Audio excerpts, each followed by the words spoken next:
Welcome to the Discover Canada Study Guide.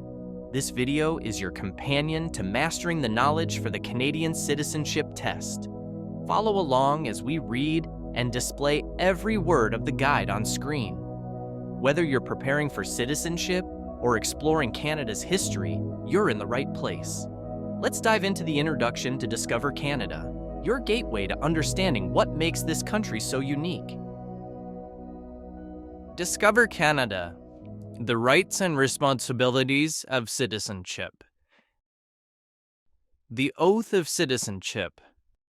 I swear, or affirm, that I will be faithful and bear true allegiance to His Majesty, King Charles III, King of Canada, his heirs and successors, and that I will faithfully observe the laws of Canada, including the Constitution, which recognizes and affirms the Aboriginal and treaty rights of First Nations, Inuit, and Métis peoples, and fulfill my duties as a Canadian citizen.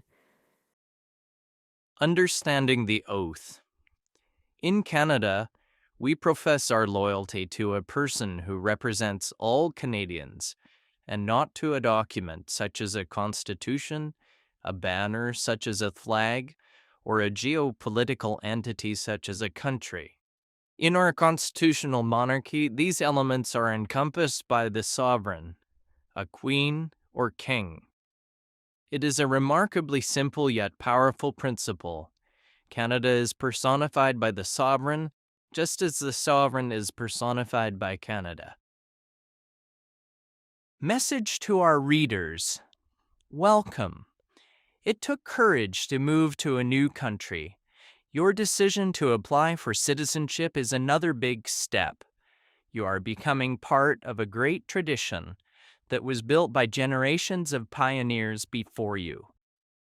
Once you have met all the legal requirements, we hope to welcome you as a new citizen with all the rights and responsibilities of citizenship. Canada has welcomed generations of newcomers to our shores to help us build a free, law-abiding, and prosperous society. For 400 years, settlers and immigrants have contributed to the diversity and richness of our country, which is built on a proud history and a strong identity. Canada is a constitutional monarchy, a parliamentary democracy, and a federal state. Canadians are bound together by a shared commitment to the rule of law and to the institutions of parliamentary government. Canadians take pride in their identity and have made sacrifices to defend their way of life. By coming to Canada and taking this important step towards Canadian citizenship, you are helping to write the continuing story of Canada. Immigrants between the ages of 18 and 54 must have adequate knowledge of English or French in order to become Canadian citizens. You must also learn about voting procedures, Canada's history, symbols, democratic institutions, geography, and the rights and responsibilities of citizenship. Canadian citizens enjoy many rights, but Canadians also have responsibilities. They must obey Canada's laws and respect the rights and freedoms of others. This guide will help you prepare to become a Canadian citizen. Good luck! For information about Citizenship and Immigration Canada, visit our website at www.cic.gc.ca.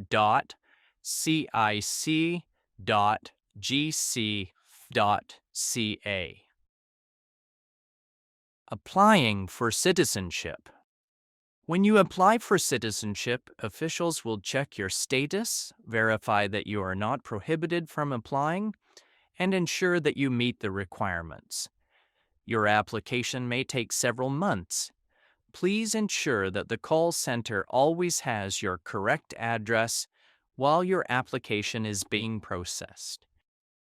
Telephone numbers will be supplied at the conclusion of this audio guide. Caption: Images of citizens taking the oath. How to use this booklet to prepare for the citizenship test. This booklet will help you prepare for the citizenship test. You should study this guide. Ask a friend or family member to help you practice answering questions about Canada. Call a local school or school board, a college, a community center, or a local organization that provides services to immigrants and ask for information on citizenship classes. Take English or French language classes, which the Government of Canada offers free of charge.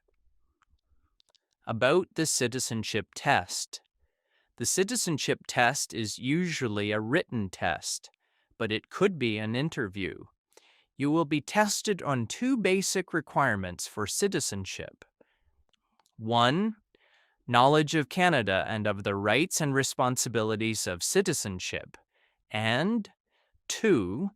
Adequate knowledge of English or French. Adult applicants 55 years of age and over do not need to write the citizenship test. The citizenship regulations provide information on how your ability to meet the Knowledge of Canada requirement is determined.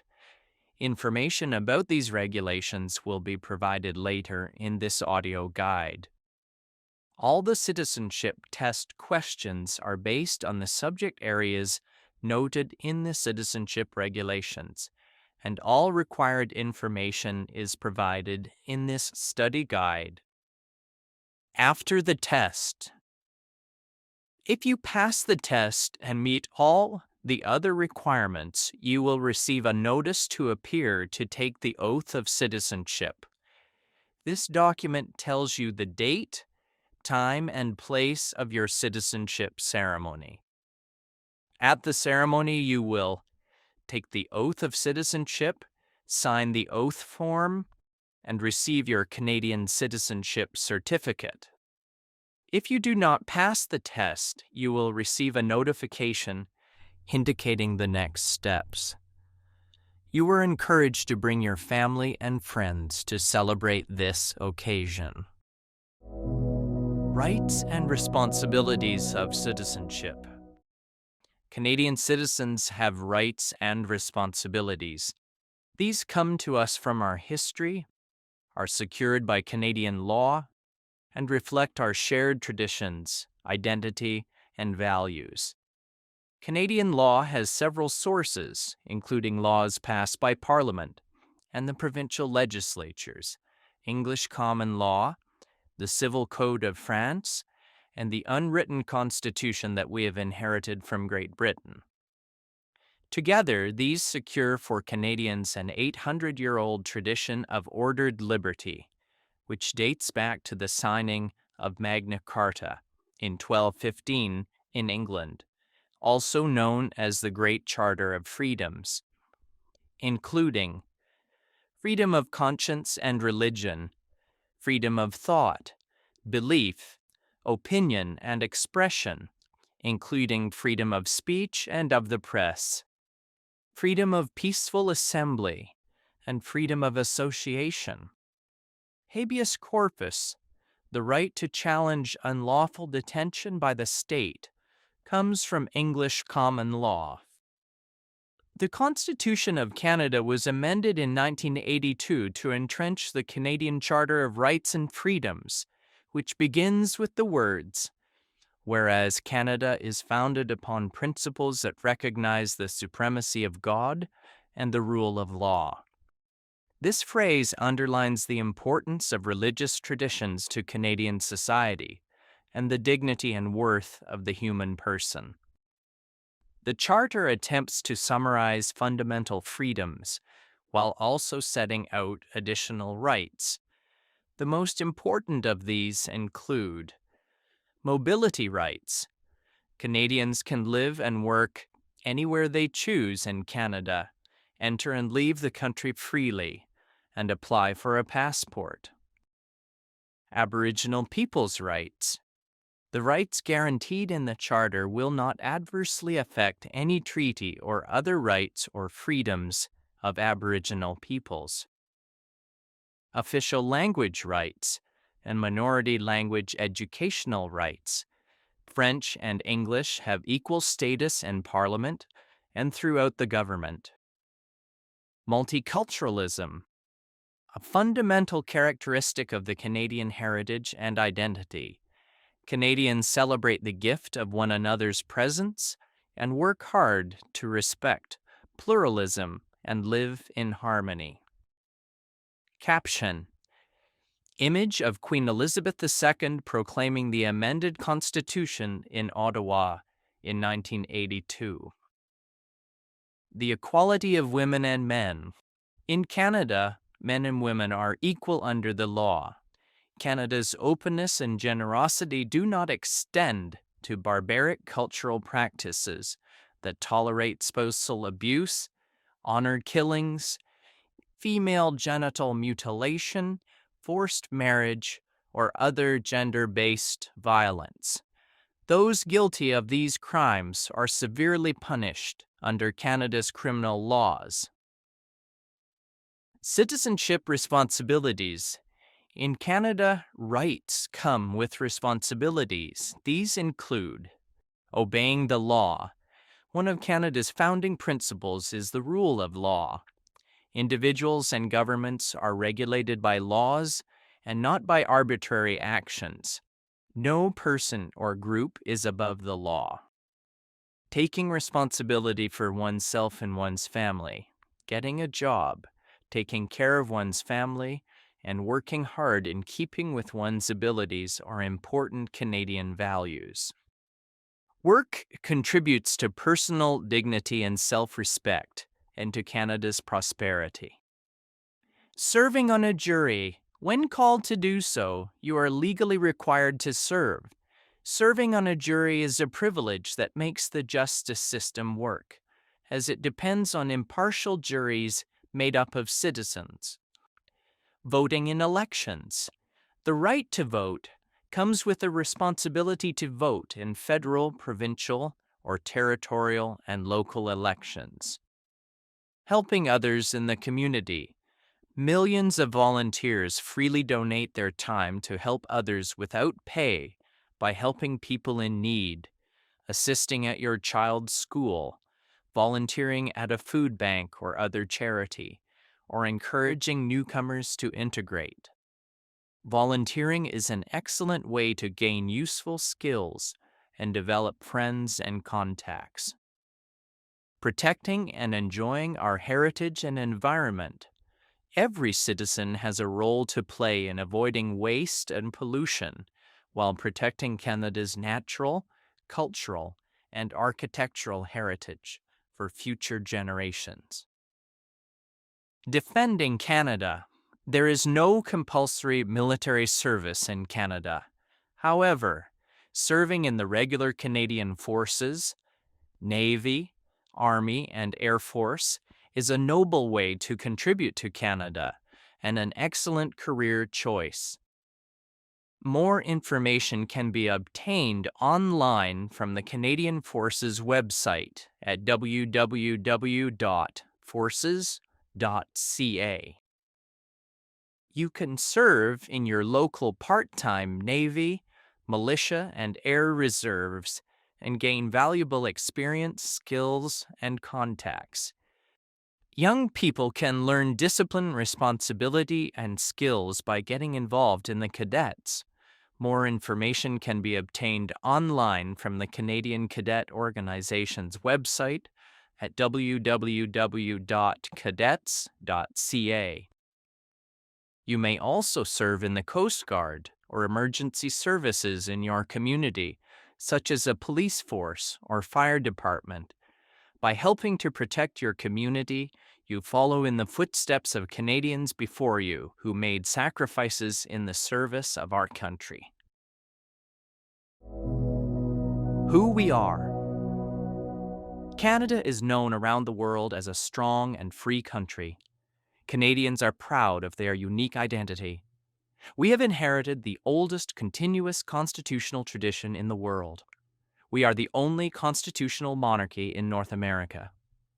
Our institutions uphold a commitment to peace, order, and good government. a key phrase in Canada's original constitutional document in 1867, the British North America Act. A belief in ordered liberty, enterprise, hard work, and fair play have enabled Canadians to build a prosperous society in a rugged environment from our Atlantic shores to the Pacific Ocean and to the Arctic Circle.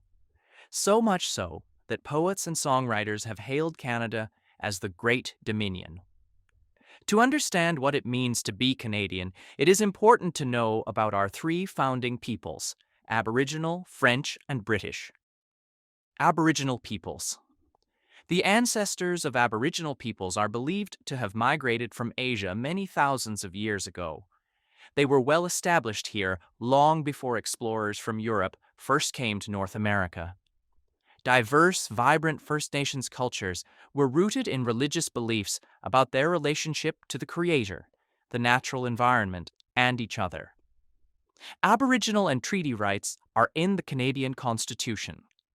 Territorial rights were first guaranteed through the Royal Proclamation of 1763 by King George III and established the basis for negotiating treaties with newcomers, treaties that were not always fully respected.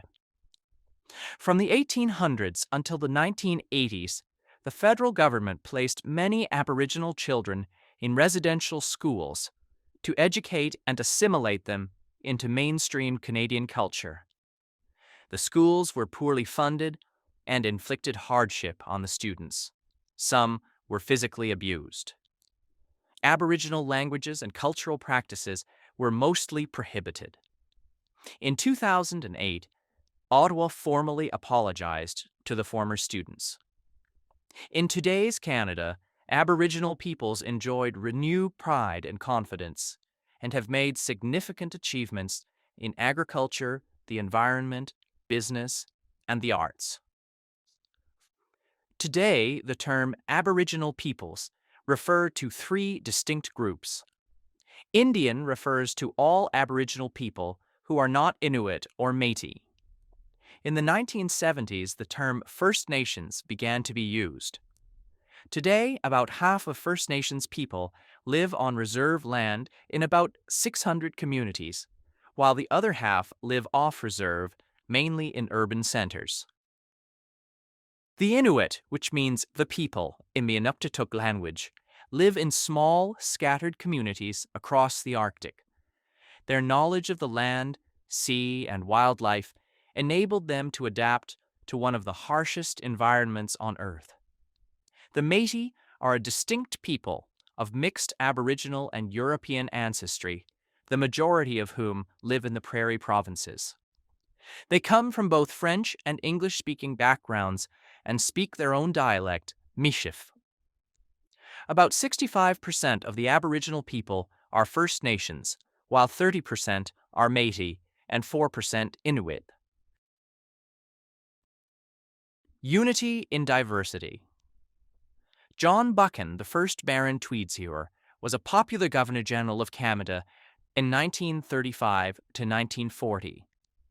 In a speech to the Canadian Club of Halifax in 1937, he noted that immigrant groups should retain their individuality and each make its contribution to the national character. Each could learn from the other, and while they cherish their own special loyalties and traditions, they cherish not less that new loyalty and tradition which springs from their union. The 15th Governor-General is shown in Bluff Kainai First Station, Egress. Caption: Images of the St. Patrick's Day Parade in Montreal, Quebec. A Highland dancer in Maxville, Ontario. A family celebrating Fête Nationale in Gatineau, Quebec.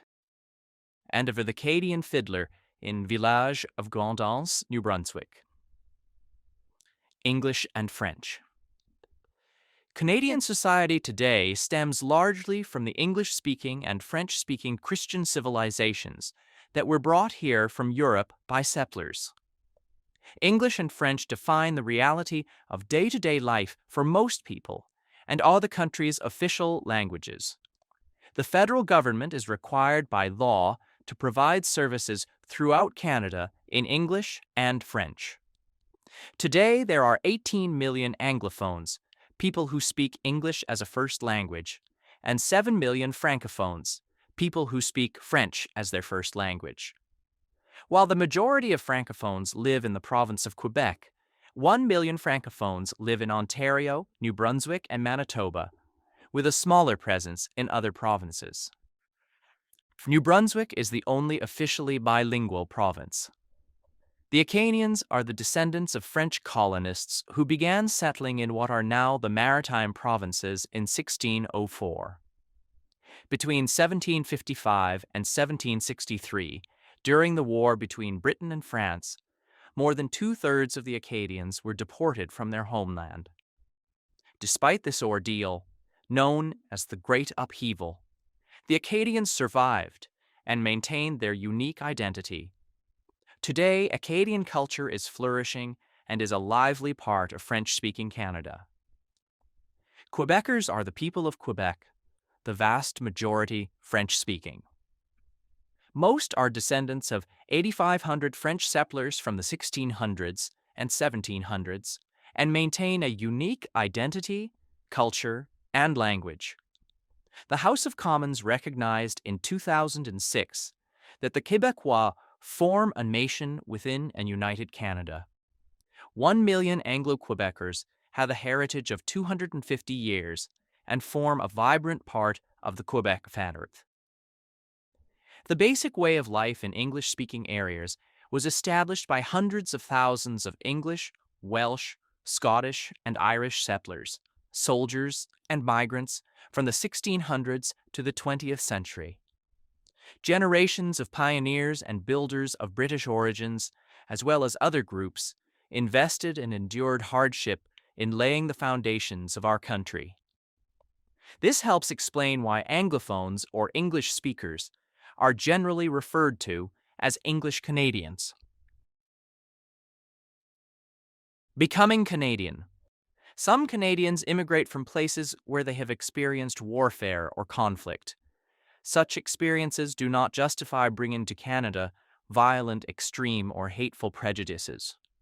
In becoming Canadian, newcomers are expected to embrace democratic principles, such as the rule of law.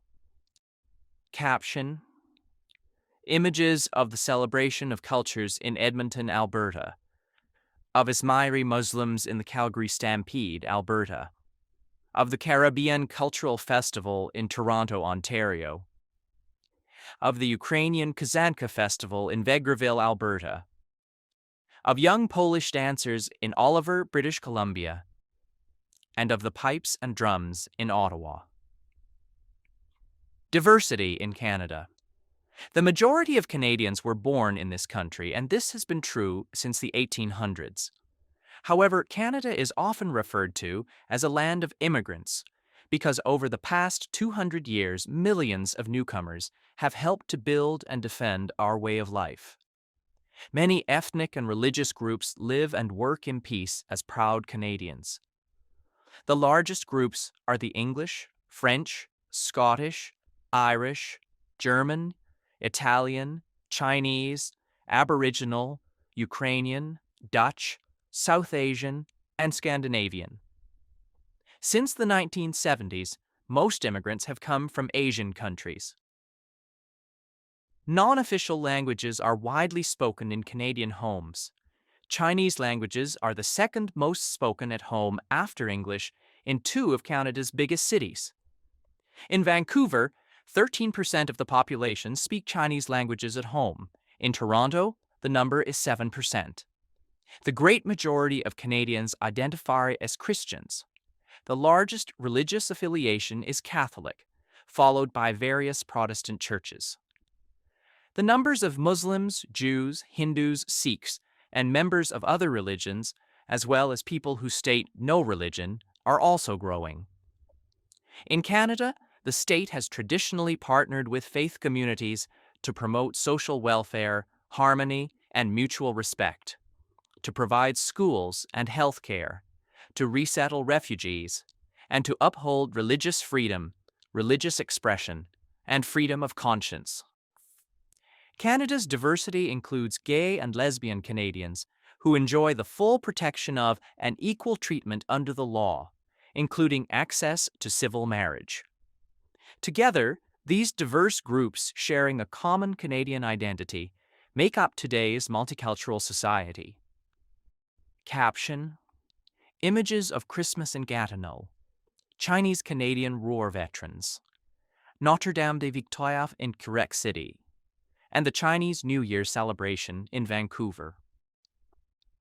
Image of Marjorie Turner Bailey with caption: Olympian Marjorie Turner Bailey of Nova Scotia is a descendant of Black Loyalists, escaped slaves, and freed men and women of African origin who in the 1780s fled to Canada from America, where slavery remained legal until 1863. Canada's history. Aboriginal peoples. When Europeans explored Canada, they found all regions occupied by native peoples they called Indians, because the first explorers thought they had reached the East Indies. The native people lived off the land, some by hunting and gathering, others by raising crops. The Huron-Wendat of the Great Lake region, like the Iroquois, were farmers and hunters. The Cree and Dene of the Northwest were hunter-gatherers. The Sioux were nomadic, following the bison or buffalo herd. The Inuit lived off Arctic wildlife. West Coast natives preserved fish by drying and smoking. Warfare was common among Aboriginal groups as they competed for land, resources, and prestige. The arrival of the European traders, missionaries, soldiers, and colonists changed the native way of life forever. Large numbers of Aboriginals died of European diseases to which they lacked immunity. However, Aboriginals and Europeans formed strong economic, religious, and military bonds in the first 200 years of coexistence, which laid the foundations of Canada. Caption: Image of an Indian encampment during fur trade era. The first Europeans. The Vikings from Iceland who colonized Greenland 1,000 years ago also reached Labrador and the island of Newfoundland. The remains of their settlement, L'Anse aux Meadows, are a World Heritage Site. European exploration began in earnest in 1497 with the expedition of John Cabot, who was the first to draw a map of Canada's east coast. Image of John Cabot with caption: John Cabot, an Italian immigrant to England, was the first to map Canada's Atlantic shore, setting foot on Newfoundland, or Cape Breton Island, in 1497, and claiming the newfound land for England. English settlement did not begin until 1610. Exploring a river, naming Canada. Between 1534 and 1542, Jacques Cartier made 3 voyages across the Atlantic, claiming the land for King Francis I of France. Cartier heard 2 captured guides speak the Iroquoian word Anata, meaning village. By the 1550s, the name of Canada began appearing on maps. Image of Jacques Cartier with caption: Jacques Cartier was the first European to explore the St. Lawrence River and to set eyes on present-day Quebec City and Montreal. Royal New France. In 1604, the first European settlement north of Florida was established by French explorers Pierre de Monts and Samuel de Champlain. First on St. Croix Island in present-day Maine, then at Port Royal in Acadia, present-day Nova Scotia. In 1608, Champlain built a fortress at what is now Quebec City. The colonists struggled against a harsh climate. Champlain allied the colony with the Algonquin, Montagnais, and Huron, historic enemies of the Iroquois, a confederation of 5, later 6, First Nations who battled with the French settlements for a century.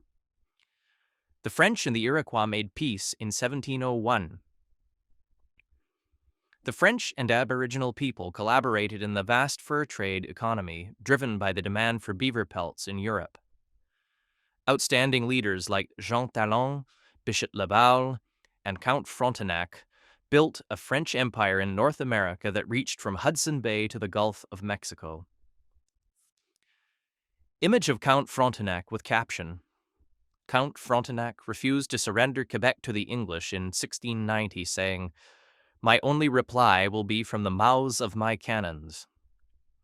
Image of Pierre Le Moyne with caption: Pierre Le Moyne, Sieur d'Iberville, was a great hero of New France, winning many victories over the English, from James Bay in the north to Navy in the Caribbean in the late 17th and early 18th centuries. Struggle for a continent. In 1670, King Charles II of England granted the Hudson's Bay Company exclusive trading rights over the watershed draining into Hudson Bay. For the next 100 years, the company competed with Montreal-based traders. The skilled and courageous men who traveled by canoe were called voyageurs and coureurs des bois, and formed strong alliances with First Nations. English colonies along the Atlantic seaboard dating from the early 1600s eventually became richer and more populous than New France. In the 1700s, France and Great Britain battled for control of North America. In 1759, the British defeated the French in the Battle of the Plains of Abraham at Quebec City, marking the end of France's empire in America. The commanders of both armies, Brigadier James Wolfe and the Marquis de Montcalm, were killed leading their troops in battle. The province of Quebec. Following the war, Great Britain renamed the colony the Province of Quebec. The French-speaking Catholic people, known as habitants or Canadiens, strove to preserve their way of life in the English-speaking Protestant-ruled British Empire. A tradition of accommodation. To better govern the French Roman Catholic majority, the British Parliament passed the Quebec Act of 1774. One of the constitutional foundations of Canada, the Quebec Act, accommodated the principles of British institutions to the reality of the province. It allowed religious freedom for Catholics and permitted them to hold public office, a practice not then allowed in Britain. The Quebec Act restored French civil law while maintaining British criminal law.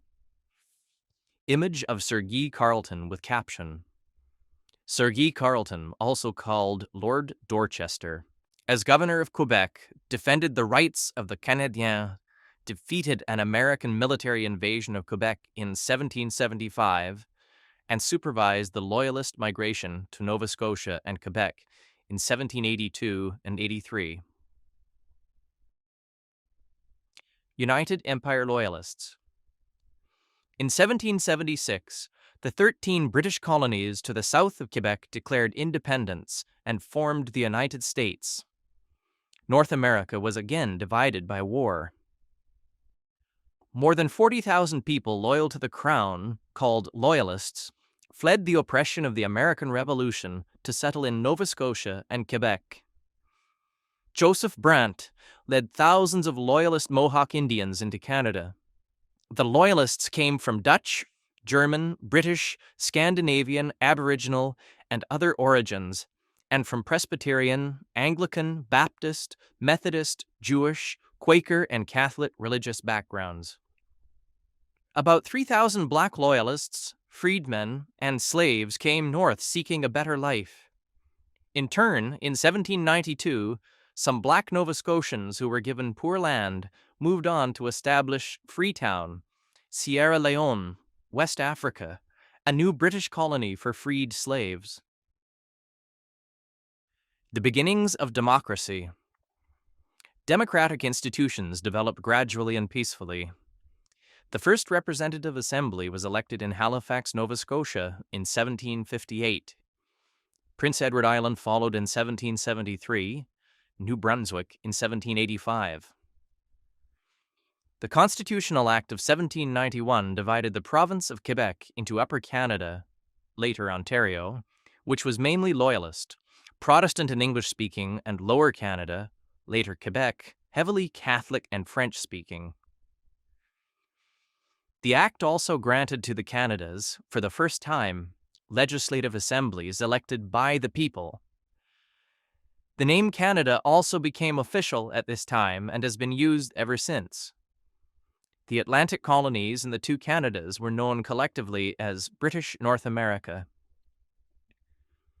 Image of the Assembly of Lower Canada with caption. The first elected Assembly of Lower Canada in Quebec City debates whether to use both French and English. January the 21st, 1793.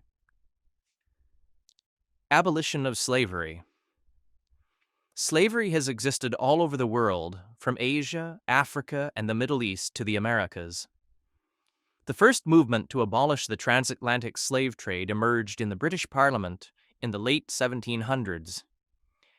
In 1793, Upper Canada, led by Lieutenant Governor John Graves Simcoe, a Loyalist military officer, became the first province in the Empire to move toward abolition.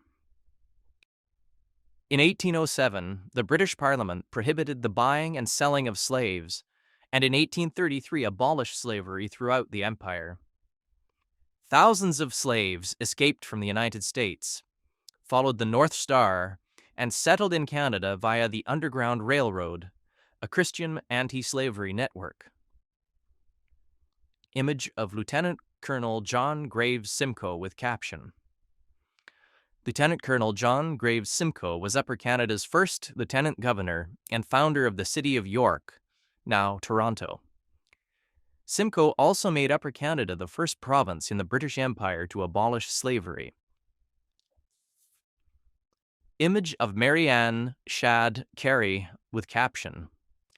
Marianne Shadd Carey was an outspoken activist in the movement to abolish slavery in the USA. In 1853, she became the first woman publisher in Canada, helping to found and edit the Provincial Freeman, a weekly newspaper dedicated to anti-slavery, black immigration to Canada, temperance, urging people to drink less alcohol, and upholding British rule. A growing economy. The first companies in Canada were formed during the French and British regimes and competed for the fur trade. The Hudson's Bay Company, with French, British, and Aboriginal employees, came to dominate the trade in the Northwest, from Fort Garry, now Winnipeg, and Fort Edmonton, to Fort Langley near Vancouver and Fort Victoria, trading posts that later became cities. The first financial institutions opened in the late 18th and early 19th centuries. The Montreal Stock Exchange opened in 1832. For centuries, Canada's economy was based mainly on farming and on exporting natural resources such as fur, fish, and timber, transported by roads, lakes, rivers, and canals. The War of 1812, the fight for Canada. After the defeat of Napoleon Bonaparte's fleet in the Battle of Trafalgar in 1805, the Royal Navy ruled the waves. The British Empire, which included Canada, fought to resist Bonaparte's bid to dominate Europe. This led to American resentment at British interference with their shipping. Believing it would be easy to conquer Canada, the United States launched an invasion in June 1812. The Americans were mistaken. Canadian volunteers and First Nations, including Shawnee, led by Chief Tecumseh, supported British soldiers in Canada's defense. In July, Major General Sir Isaac Brock captured Detroit but was killed while defending against an American attack at Queenston Heights near Niagara Falls, a battle the Americans lost. In 1813, Lieutenant Colonel Charles de Salaberry and 460 soldiers, mostly French Canadiens, turned back 4,000 American invaders at Châteauguay, south of Montreal. In 1813, the Americans burned Government House and the Parliament buildings in York, now Toronto. In retaliation, in 1814, Major General Robert Ross led an expedition from Nova Scotia that burned down the White House and other public buildings in Washington, D.C. Ross died in battle soon afterwards and was buried in Halifax with full military honors. By 1814, the American attempt to conquer Canada had failed. The British paid for a costly Canadian defense system, including the citadels at Halifax and Quebec City, the naval dry dock at Halifax and Fort Henry at Kingston, today popular historic sites. The present-day Canada-USA border is partly an outcome of the War of 1812, which ensured that Canada would remain independent of the United States. Image of a Royal Navy frigate with caption. HMS Shannon, a Royal Navy frigate, leads the captured USS Chesapeake into Halifax Harbor, 1813. There were also naval battles on the Great Lakes. Image of Brock and Tecumseh with caption. Major General Sir Isaac Brock and Chief Tecumseh. Together, British troops, First Nations, and Canadian volunteers defeated an American invasion in 1812-1814. Image of a militiaman with caption. French-Canadian militiaman helped defend Canada in the War of 1812. Image of the Duke of Wellington with caption. The Duke of Wellington sent some of his best soldiers to defend Canada in 1814. He then chose Bytown, Ottawa, as the endpoint of the Rideau Canal, part of a network of forts to prevent the USA from invading Canada again. Wellington, who defeated Napoleon in 1815, therefore played a direct role in founding the national capital. Image of Laura Secord with caption. In 1813, Laura Secord, pioneer wife and mother of 5 children, made a dangerous 19-mile or 30-kilometer journey on foot to warn Lieutenant James Fitzgibbon of a planned American attack. Her bravery contributed to victory at the Battle of Beaver Dams. She is recognized as a heroine to this day. Rebellions of 1837-1838. In the 1830s, reformers in Upper and Lower Canada believed that progress toward full democracy was too slow. Some believed Canada should adopt American Republican values or even try to join the United States. When armed rebellions occurred in 1837-1838 in the area outside Montreal and in Toronto, the rebels did not have enough public support to succeed. They were defeated by British troops and Canadian volunteers. A number of rebels were hanged or exiled. Some exiles later returned to Canada. Lord Durham, an English reformer sent to report on the rebellions, recommended that Upper and Lower Canada be merged and given responsible government. This meant that the ministers of the Crown must have the support of a majority of the elected representatives in order to govern. Controversially, Lord Durham also said that the quickest way for the Canadiens to achieve progress was to assimilate into English-speaking Protestant culture. This recommendation demonstrated a complete lack of understanding of French Canadians, who sought to uphold the distinct identity of French Canada. Some reformers, including Sir Étienne Paschal Taché and Sir Georges Étienne Cartier, later became fathers of Confederation, as did a former member of the voluntary government militia in Upper Canada, Sir John A. Macdonald. Responsible government. In 1840, Upper and Lower Canada were united as the province of Canada. Reformers such as Sir Louis Hippolyte Lafontaine and Robert Baldwin, in parallel with Joseph Howe in Nova Scotia, worked with British governors toward responsible government. The first British North American colony to attain full responsible government was Nova Scotia in 1847 to 1848.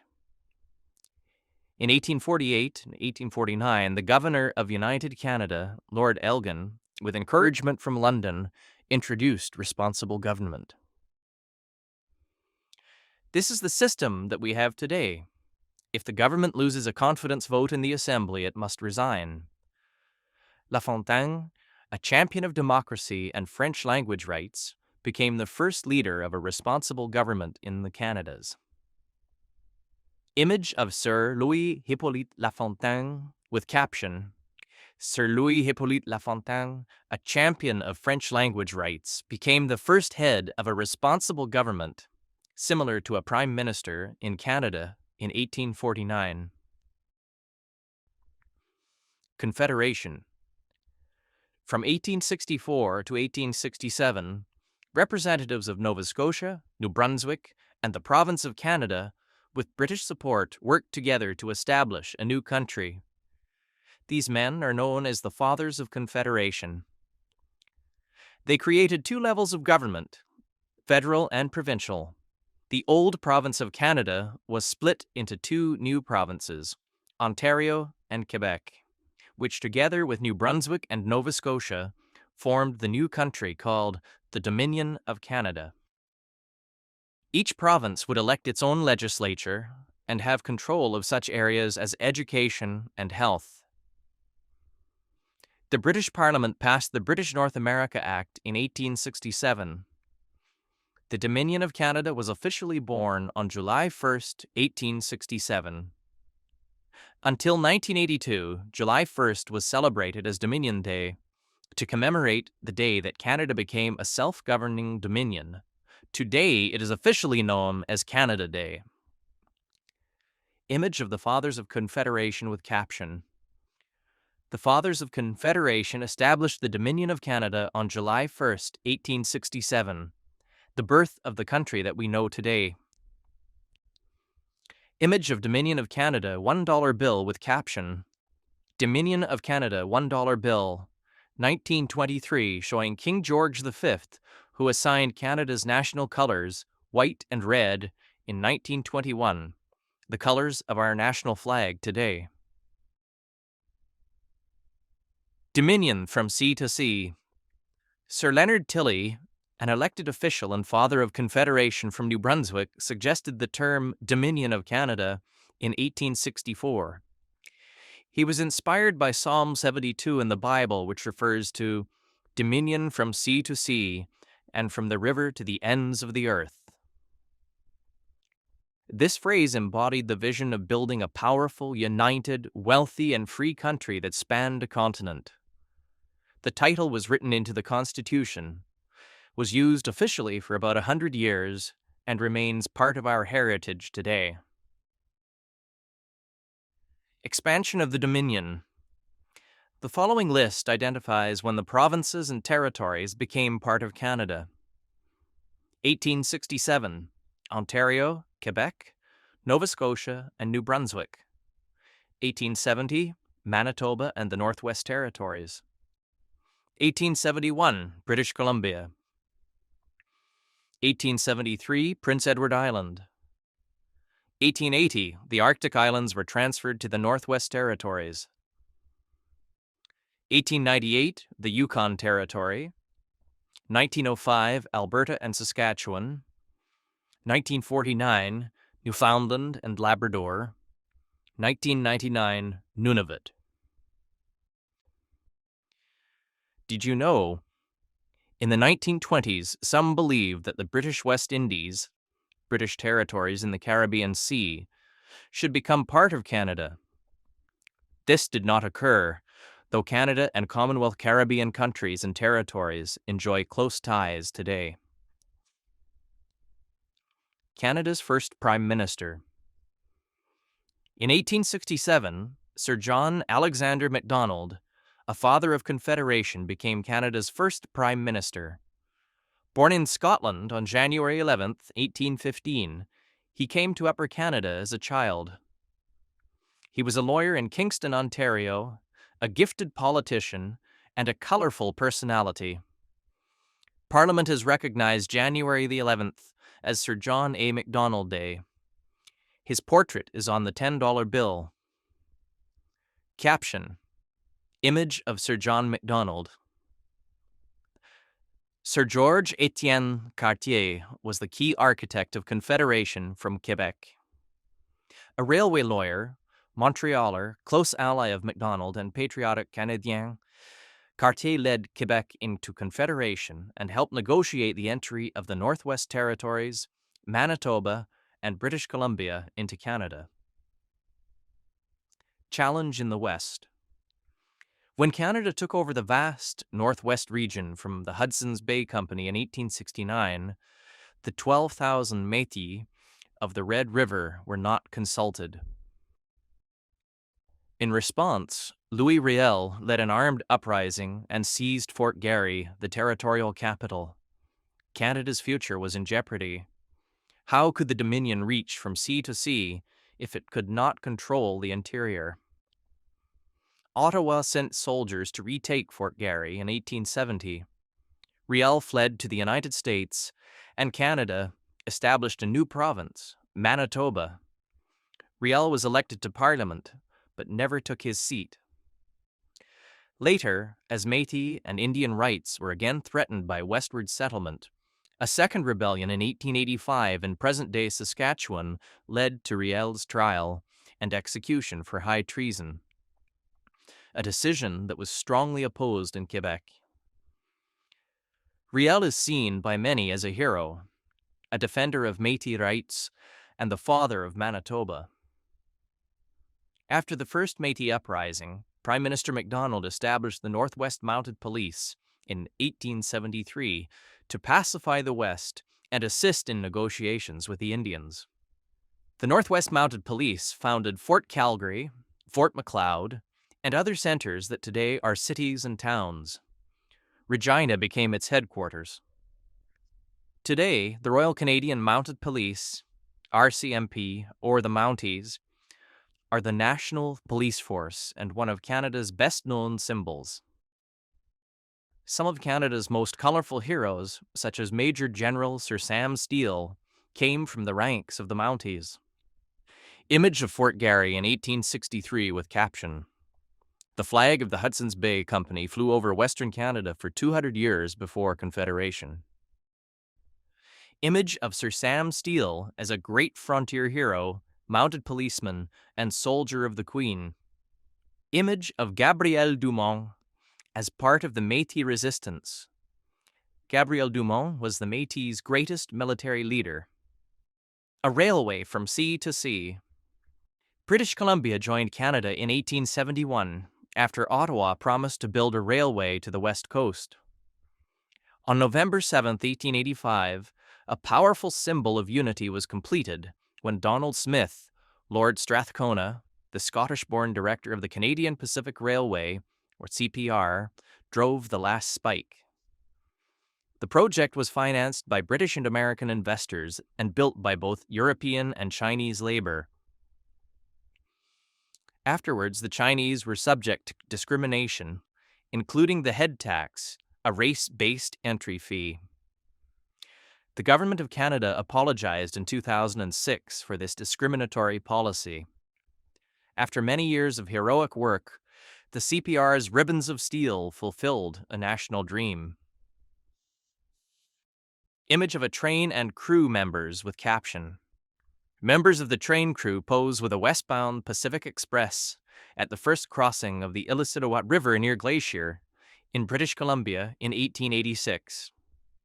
Image of a Chinese workers' camp on the CPR, Kamloops, in British Columbia in 1886. Moving westward, Canada's economy grew and became more industrialized during the economic boom of the 1890s and early 1900s.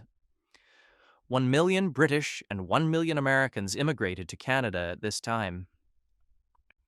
Sir Wilfrid Laurier became the first French-Canadian Prime Minister since Confederation and encouraged immigration to the West. His portrait is on the $5 bill. The railway made it possible for immigrants, including 170,000 Ukrainians, 115,000 Poles, and tens of thousands from Germany, France, Norway, and Sweden to settle in the West before 1914 and develop a thriving agricultural sector. The First World War. Most Canadians were proud to be part of the British Empire. Over 7,000 volunteered to fight in the South African War from 1899 to 1902, popularly known as the Boer War, and over 260 died. In 1900, Canadians took part in the battles of Paardeberg, Horse Mountain, and Lillefontaine, victories that strengthened national pride in Canada. When Germany attacked Belgium and France in 1914 and Britain declared war, Ottawa formed the Canadian Expeditionary Force, later the Canadian Corps. More than 600,000 Canadians served in the war, most of them volunteers, out of a total population of 8 million. On the battlefield, the Canadians proved to be tough, innovative soldiers. Canada shared in the tragedy and triumph of the Western Front. The Canadian Corps captured Vimy Ridge in April 1917, with 10,000 killed or wounded, securing the Canadians' reputation for valor as the shock troops of the British Empire. One Canadian officer said, "It was Canada from the Atlantic to the Pacific on parade. In those few minutes, I witnessed the birth of a nation." April 9th is celebrated as Vimy Day. Regrettably, from 1914 to 1920, Ottawa interned over 8,000 former Austro-Hungarian subjects, mainly Ukrainian men, as enemy aliens in 24 labor camps across Canada, even though Britain advised against the policy. In 1918, under the command of General Sir Arthur Currie, Canada's greatest soldier, the Canadian Corps advanced alongside the French and British Empire troops in the last 100 days. These included the victorious Battle of Amiens on August 8, 1918, which the Germans called the Black Day of the German Army, followed by Arras, Canal du Nord, Cambrai, and Mons. With Germany and Austria's surrender, the war ended in the armistice on November 11, 1918. In total, 60,000 Canadians were killed and 170,000 wounded. The war strengthened both national and imperial pride, particularly in English Canada. Captions: Image of a sergeant, Fort Garry Horse of the Canadian Expeditionary Force in 1916. Image of Sir Arthur Currie, a reserve officer who became Canada's greatest soldier. Image of a cap badge with caption, Maple Leaf Cap Badge from the First World War. Canada's soldiers began using the maple leaf in the 1850s. Image of the Vimy Memorial with caption, The Vimy Memorial in France honors those who served and died in the Battle of Vimy Ridge on April 9, 1917, the first British victory of the First World War. Women get the vote. At the time of Confederation, the vote was limited to property-owning adult white males. This was common in most democratic countries at the time. The effort by women to achieve the right to vote is known as the women's suffrage movement. Its founder in Canada was Dr. Emily Stowe, the first Canadian woman to practice medicine in Canada. In 1916, Manitoba became the first province to grant voting rights to women. In 1917, thanks to the leadership of women such as Dr. Stowe and other suffragettes, the federal government of Sir Robert Borden gave women the right to vote in federal elections, first to nurses at the battlefront, then to women who were related to men in active wartime service. In 1918, most Canadian female citizens aged 21 and over were granted the right to vote in federal elections. In 1921, Agnes MacPhail, a farmer and teacher, became the first woman MP. Due to the work of Thérèse Casgrain and others, Quebec granted women the vote in 1940. Image of Agnes MacPhail. Image of a nurse with caption, More than 3,000 nurses, nicknamed Bluebirds, served in the Royal Canadian Army Medical Corps, 2,500 of them overseas. Canadians remember the sacrifices of our veterans and brave fallen in all wars up to the present day in which Canadians took part, each year on November 11th, Remembrance Day. Canadians wear the red poppy and observe a moment of silence at the 11th hour of the 11th day of the 11th month to honor the sacrifices of over 1 million brave men and women who have served and the 110,000 who have given their lives. Canadian medical officer Lieutenant Colonel John McCrae composed the poem In Flanders Fields in 1915. It is often recited on Remembrance Day. In Flanders fields, the poppies blow between the crosses, row on row that mark our place, and in the sky the larks, still bravely singing, flies scarce heard amid the guns below. We are the dead. Short days ago we lived, felt dawn, saw sunset glow, loved and were loved, and now we lie in Flanders fields. Take up our quarrel with the foe. To you from failing hands we throw the torch. Be yours to hold it high. If ye break faith with us who die, we shall not sleep, though poppies grow in Flanders fields.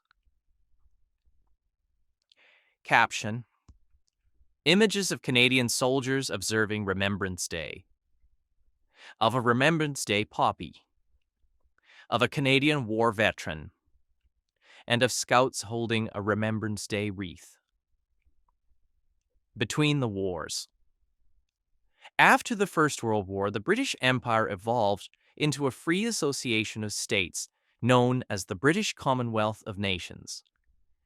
Canada remains a leading member of the Commonwealth to this day, together with other successor states of the Empire such as India, Australia, New Zealand, and several African and Caribbean countries. The Roaring Twenties were boom times with prosperity for businesses and low unemployment.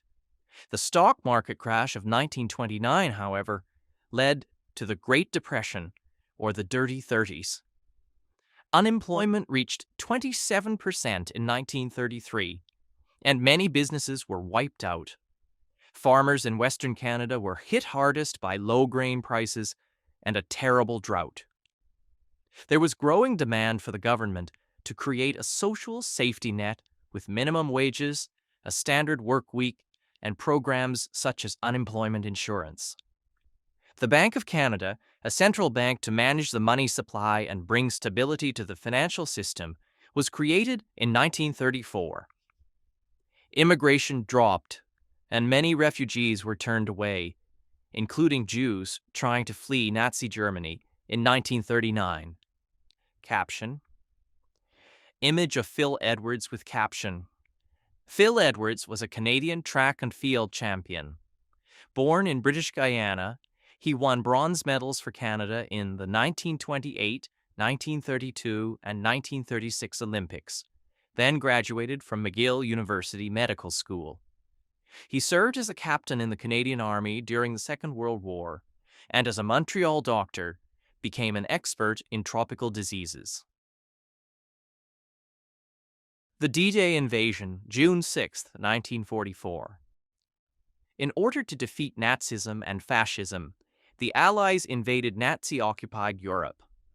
Canadians took part in the liberation of Italy in 1943 to 1944.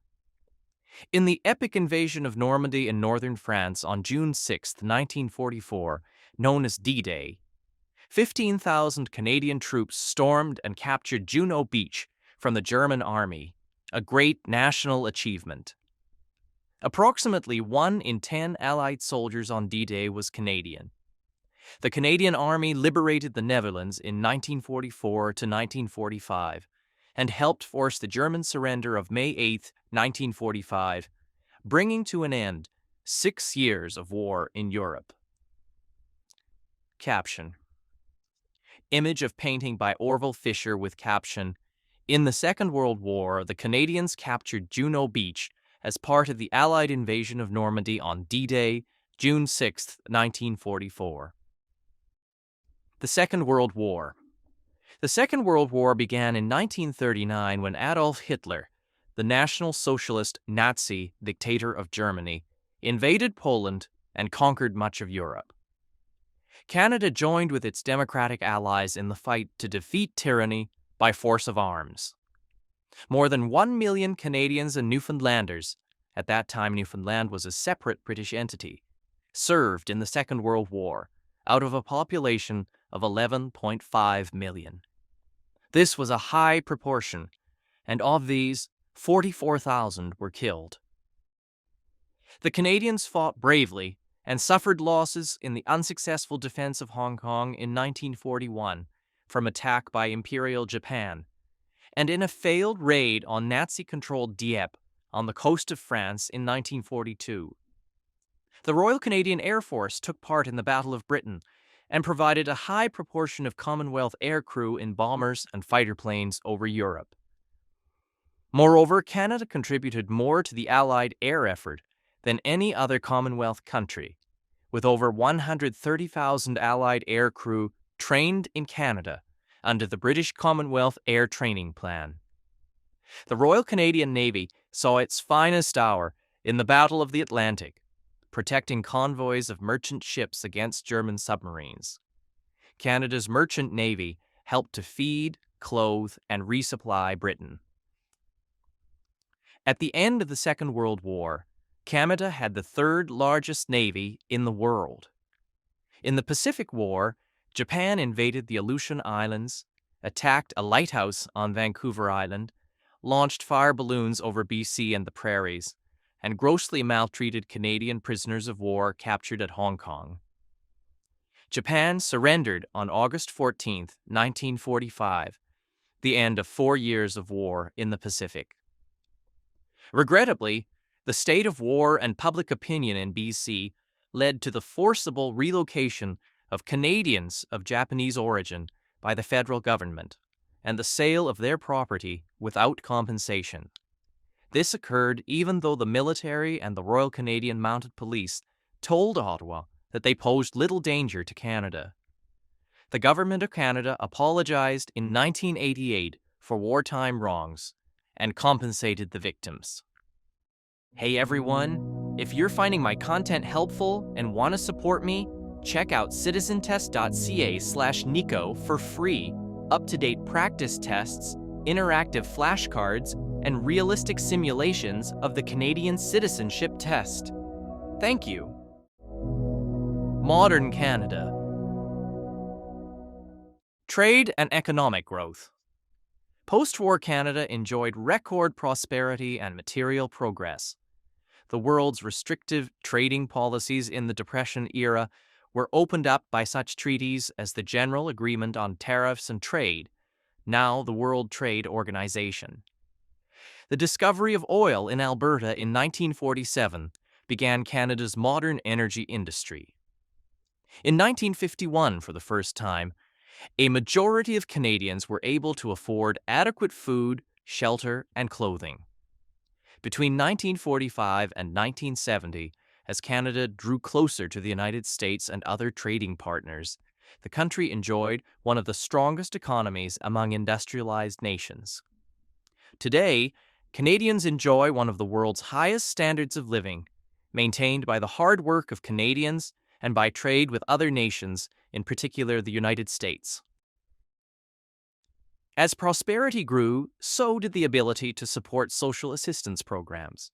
The Canada Health Act ensures common elements and a basic standard of coverage.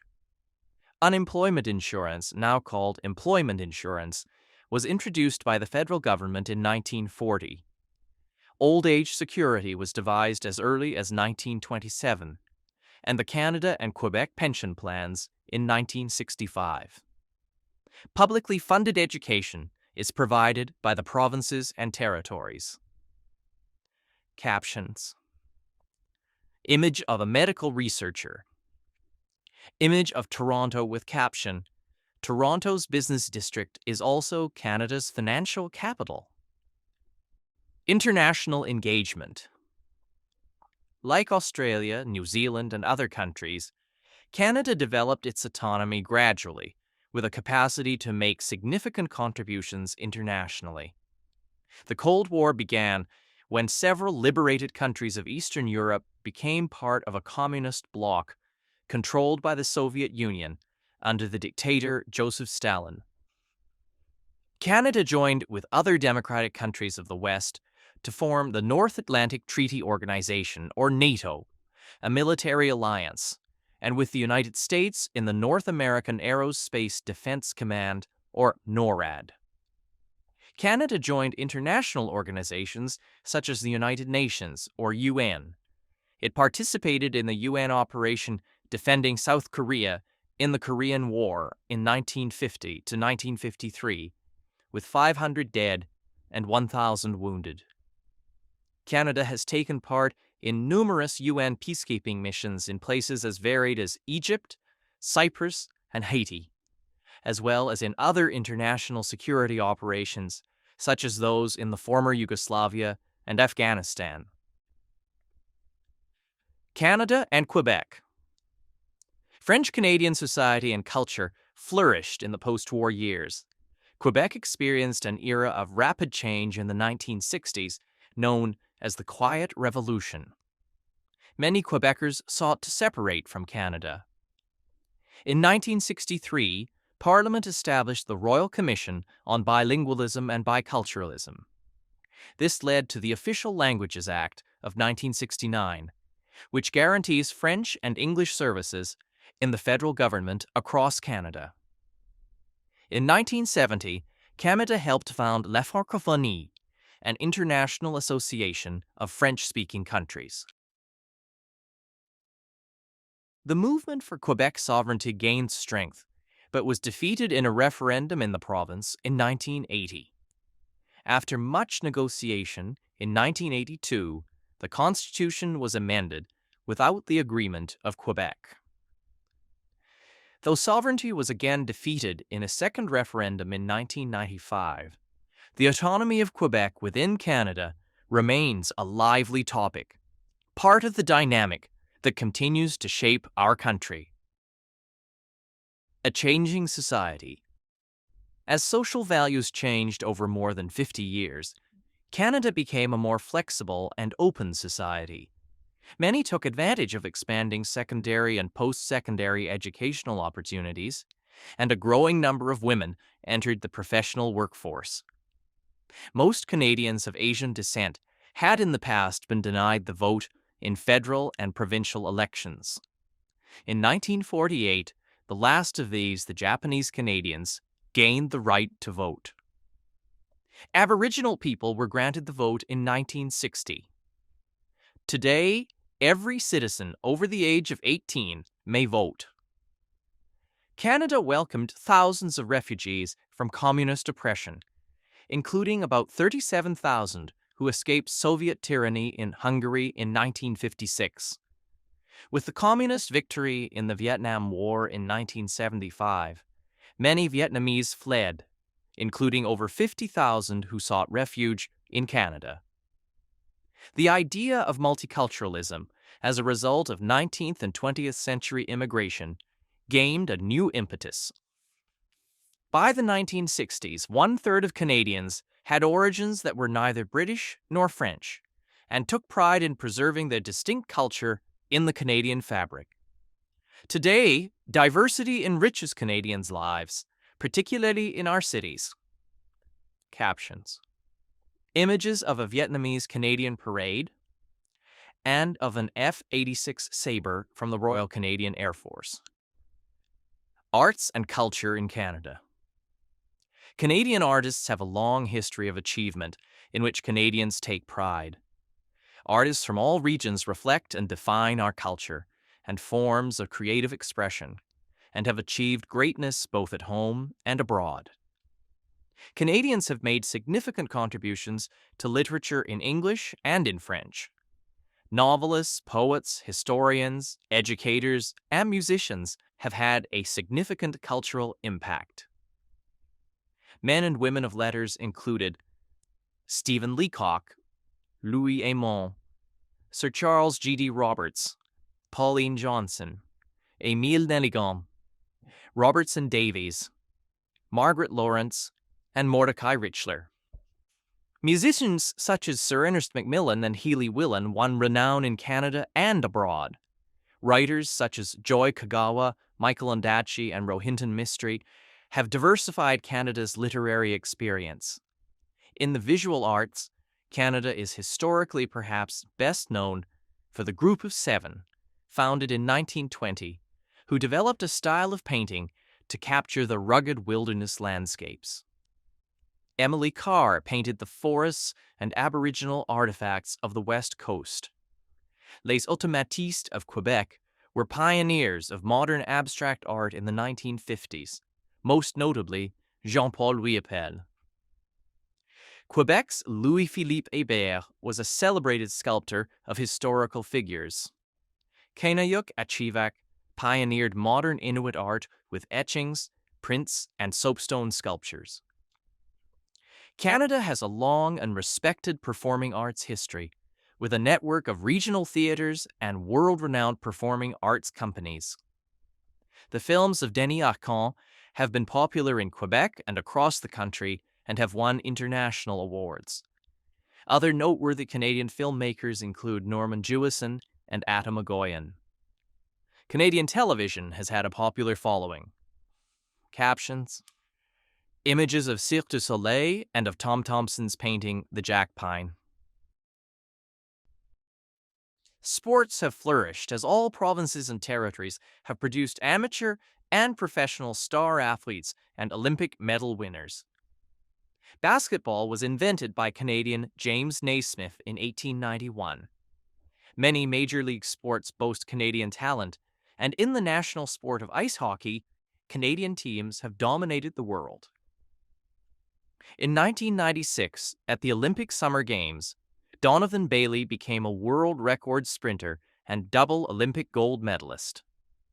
Chantal Petitclerc became a world champion wheelchair racer and Paralympic gold medalist.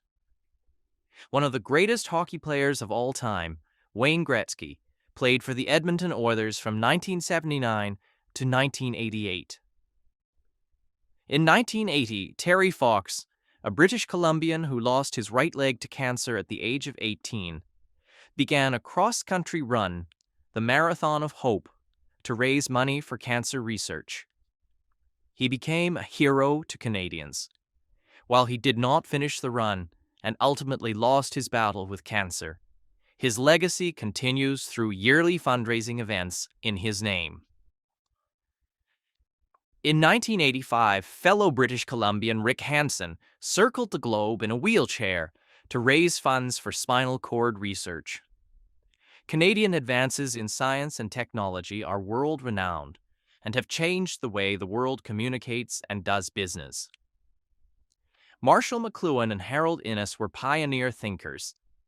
Science and research in Canada have won international recognition and attracted world-class students, academics, and entrepreneurs engaged in medical research, telecommunications, and other fields.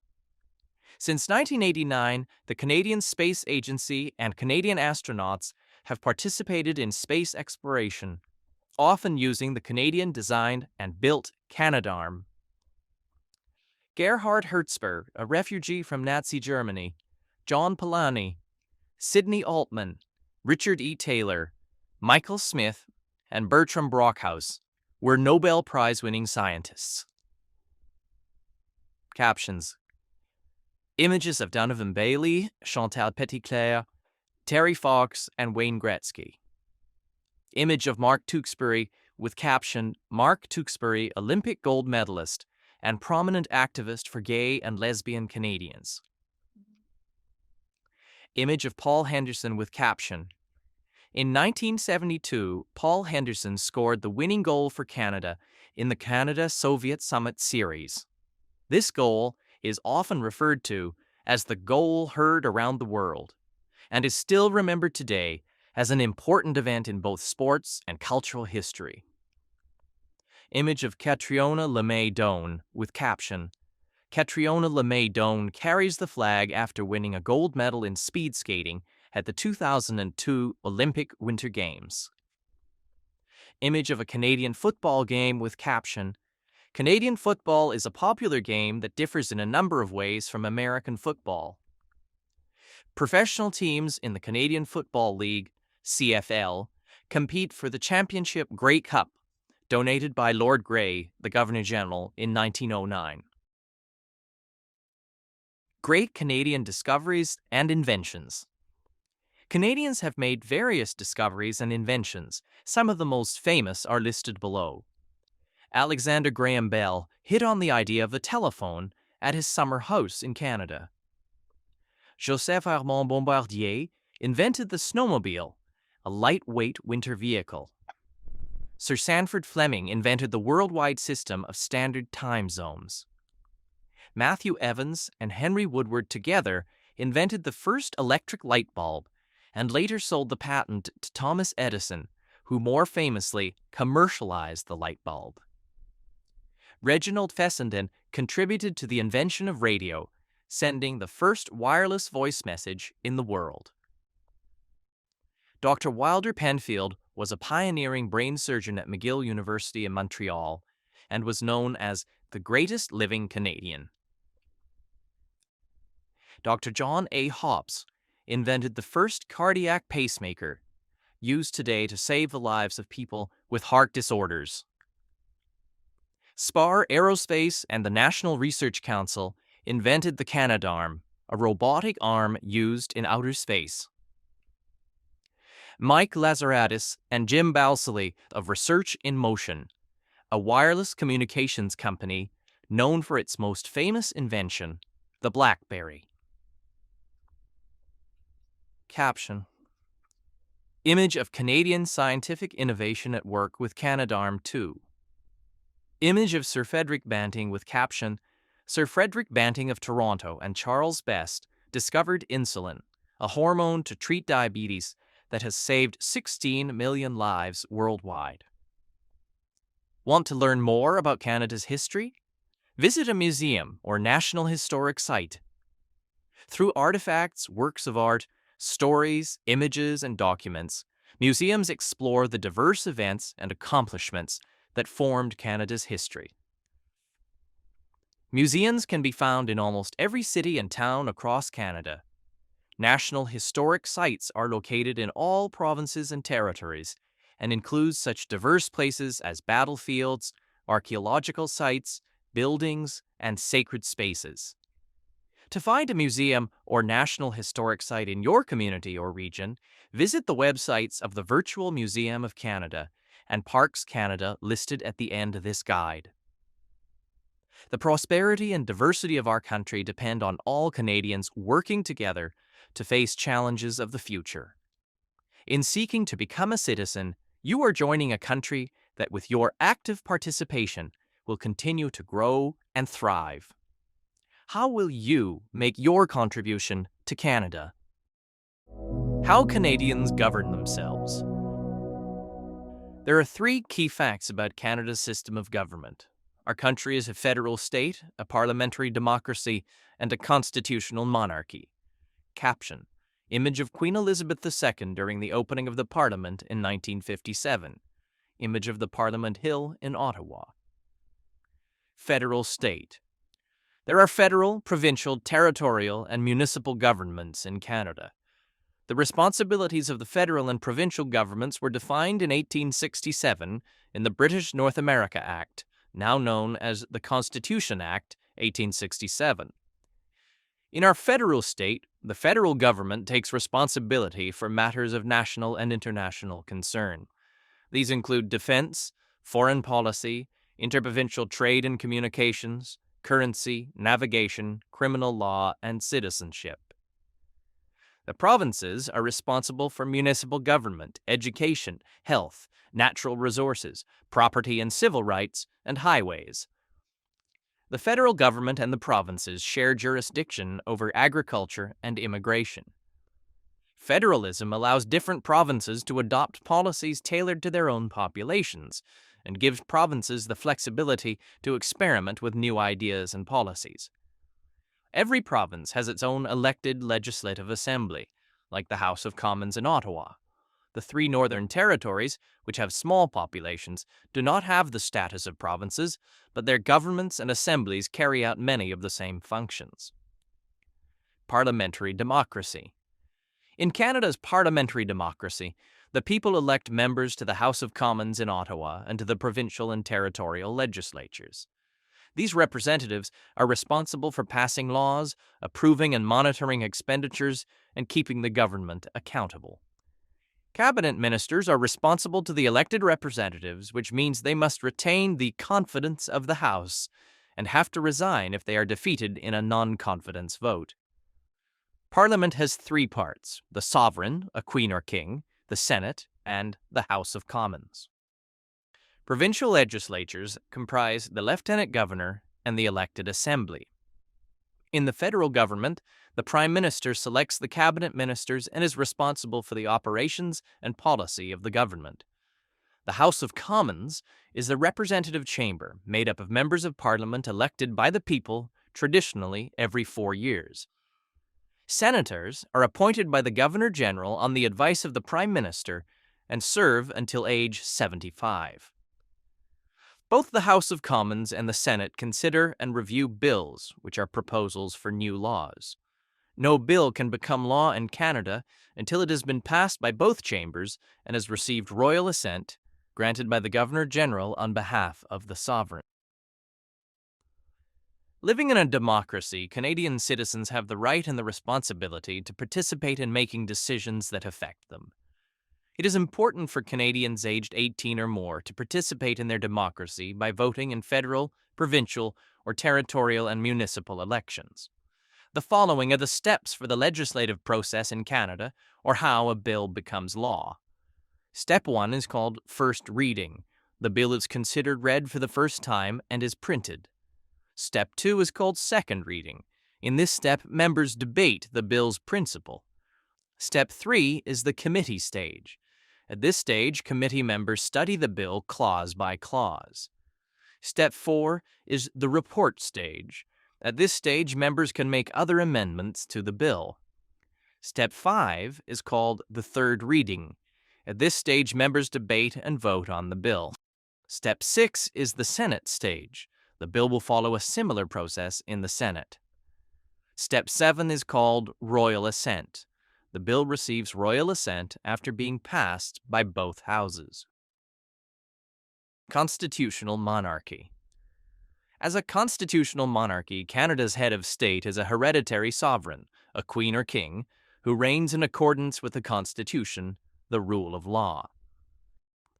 The sovereign is a part of Parliament, playing an important non-partisan role as the focus of citizenship and allegiance, most visibly during royal visits to Canada. Her Majesty is a symbol of Canadian sovereignty, a guardian of constitutional freedoms, and a reflection of our history. The royal family's example of lifelong service to the community is an encouragement for citizens to give their best to their country. As head of the Commonwealth, the sovereign links Canada to 53 other nations that cooperate to advance social, economic, and cultural progress.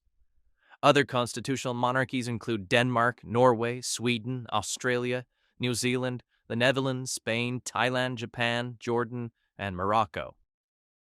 There is a clear distinction in Canada between the head of state, the sovereign, and the head of government, the Prime Minister, who actually directs the governing of the country.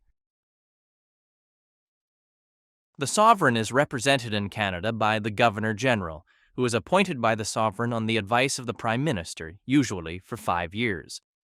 In each of the 10 provinces, the sovereign is represented by the Lieutenant Governor, who is appointed by the Governor-General on the advice of the Prime Minister, also normally for 5 years.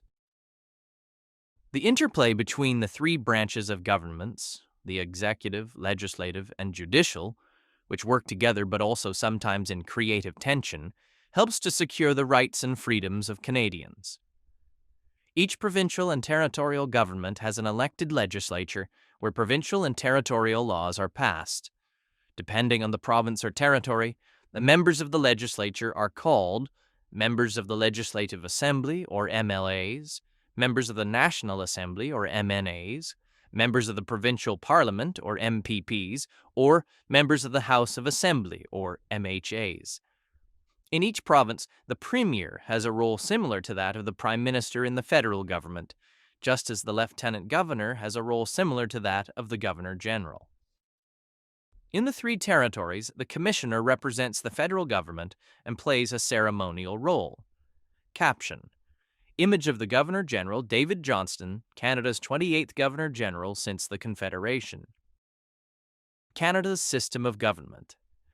Parliament is comprised of three elements: the Sovereign, who is represented in Canada by the Governor-General, the Senate, which is appointed on the Prime Minister's recommendation, and the House of Commons, which is elected by voters.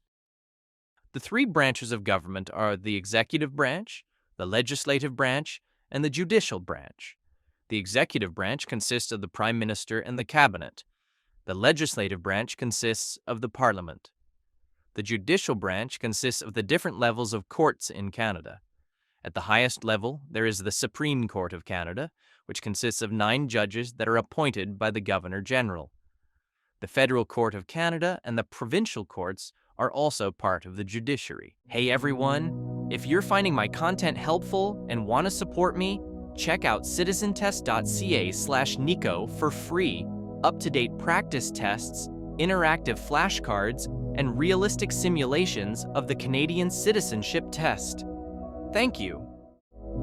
Federal elections. Canadians vote in elections for the people they want to represent them in the House of Commons. In each election, voters may re-elect the same members of the House of Commons or choose new ones. Members of the House of Commons are also known as Members of Parliament, or MPs. Under legislation passed by Parliament, federal elections must be held on the third Monday in October every 4 years following the most recent general election. The Prime Minister may ask the Governor-General to call an earlier election. Canada is divided into 308 electoral districts, also known as ridings or constituencies. An electoral district is a geographical area represented by a Member of Parliament, or MP.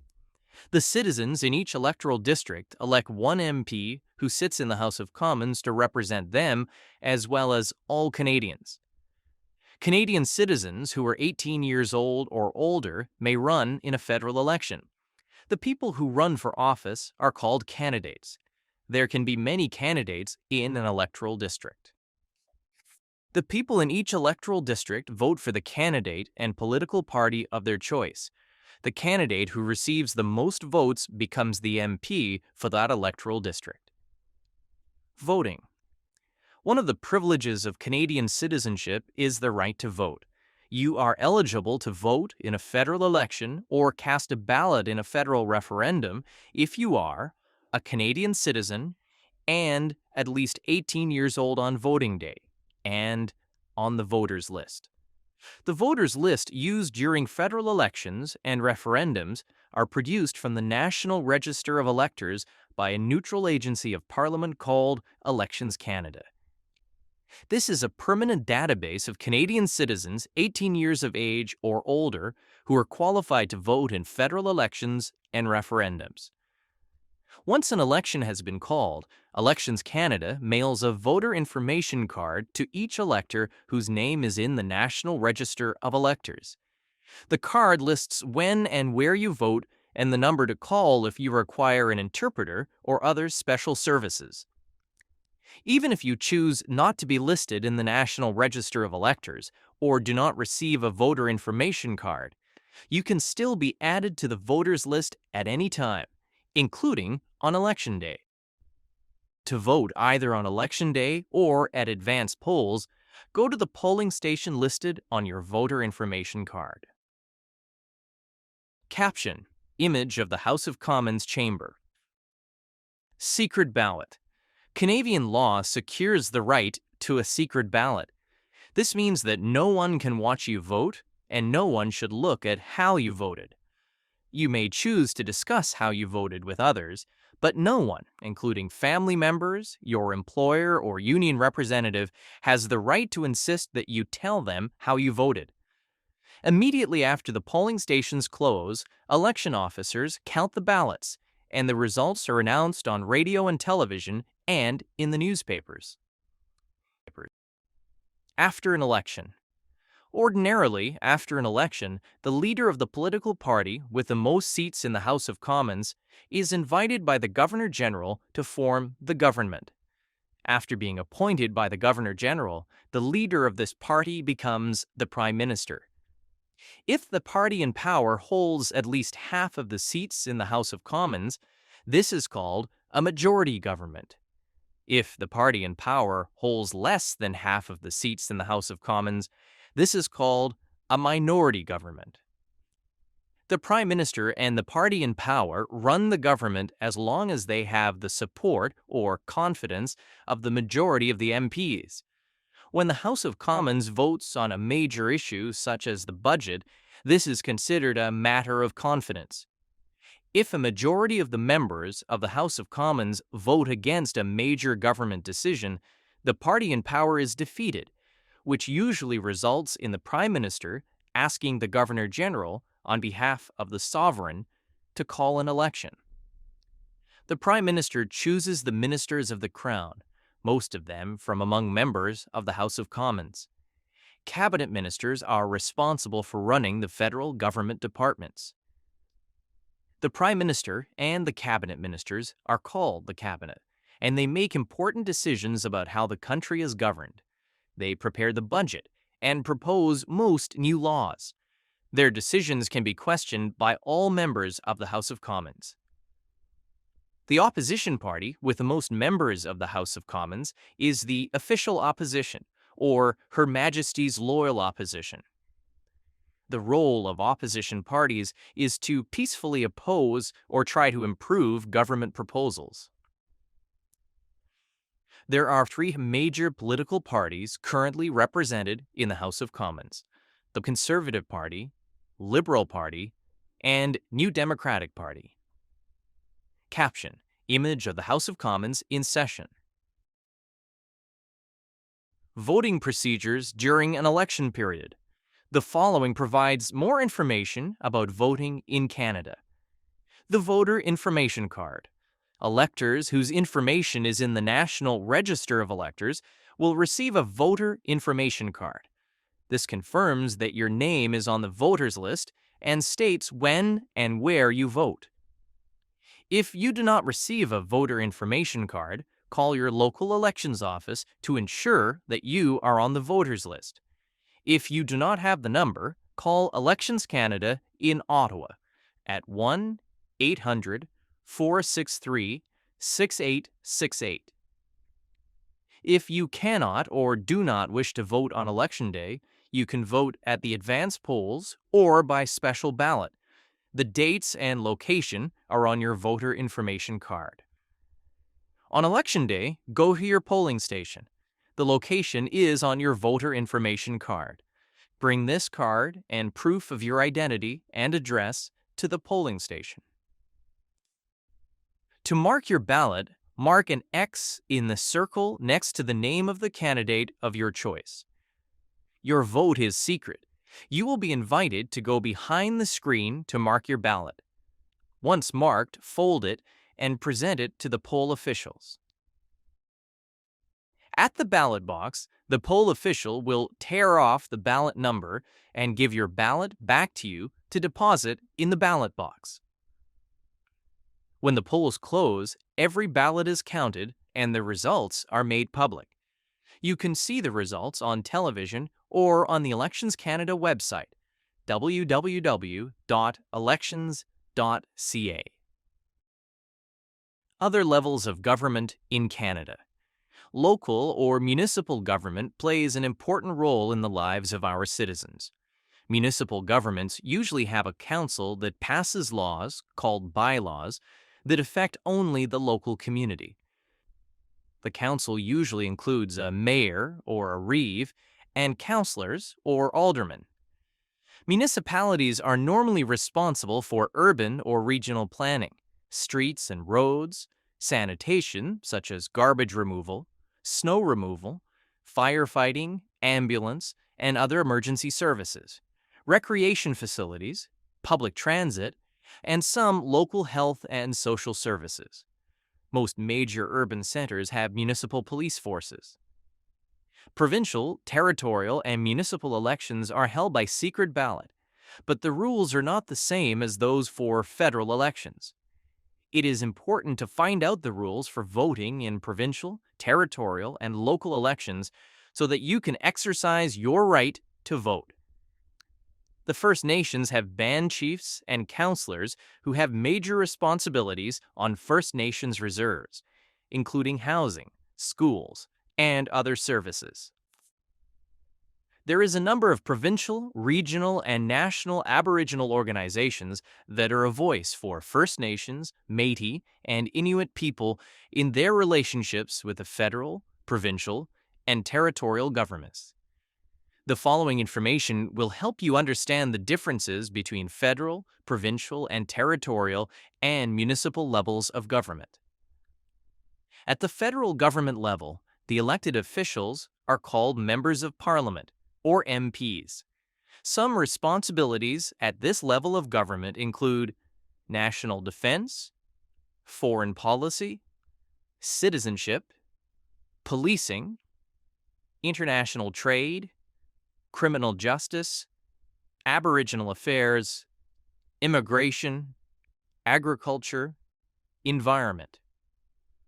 Of these examples, immigration, agriculture, and the environment are shared responsibilities with the provincial or territorial level of government.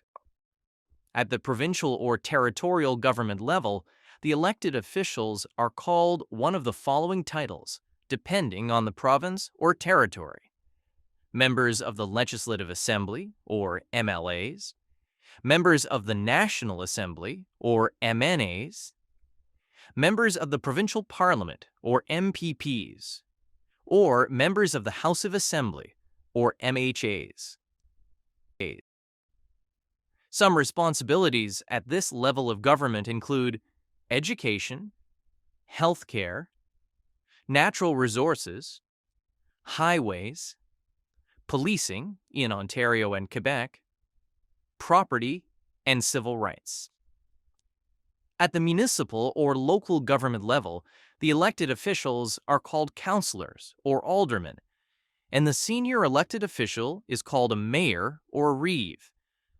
Some responsibilities at this level of government include social and community health, recycling programs, transportation and utilities, snow removal, policing, firefighting, emergency services.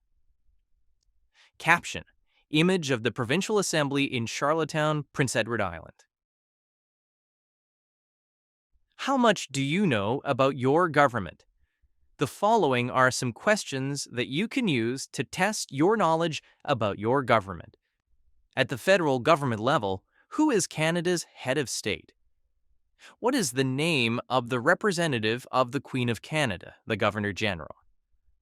What is the name of the Prime Minister, the head of government?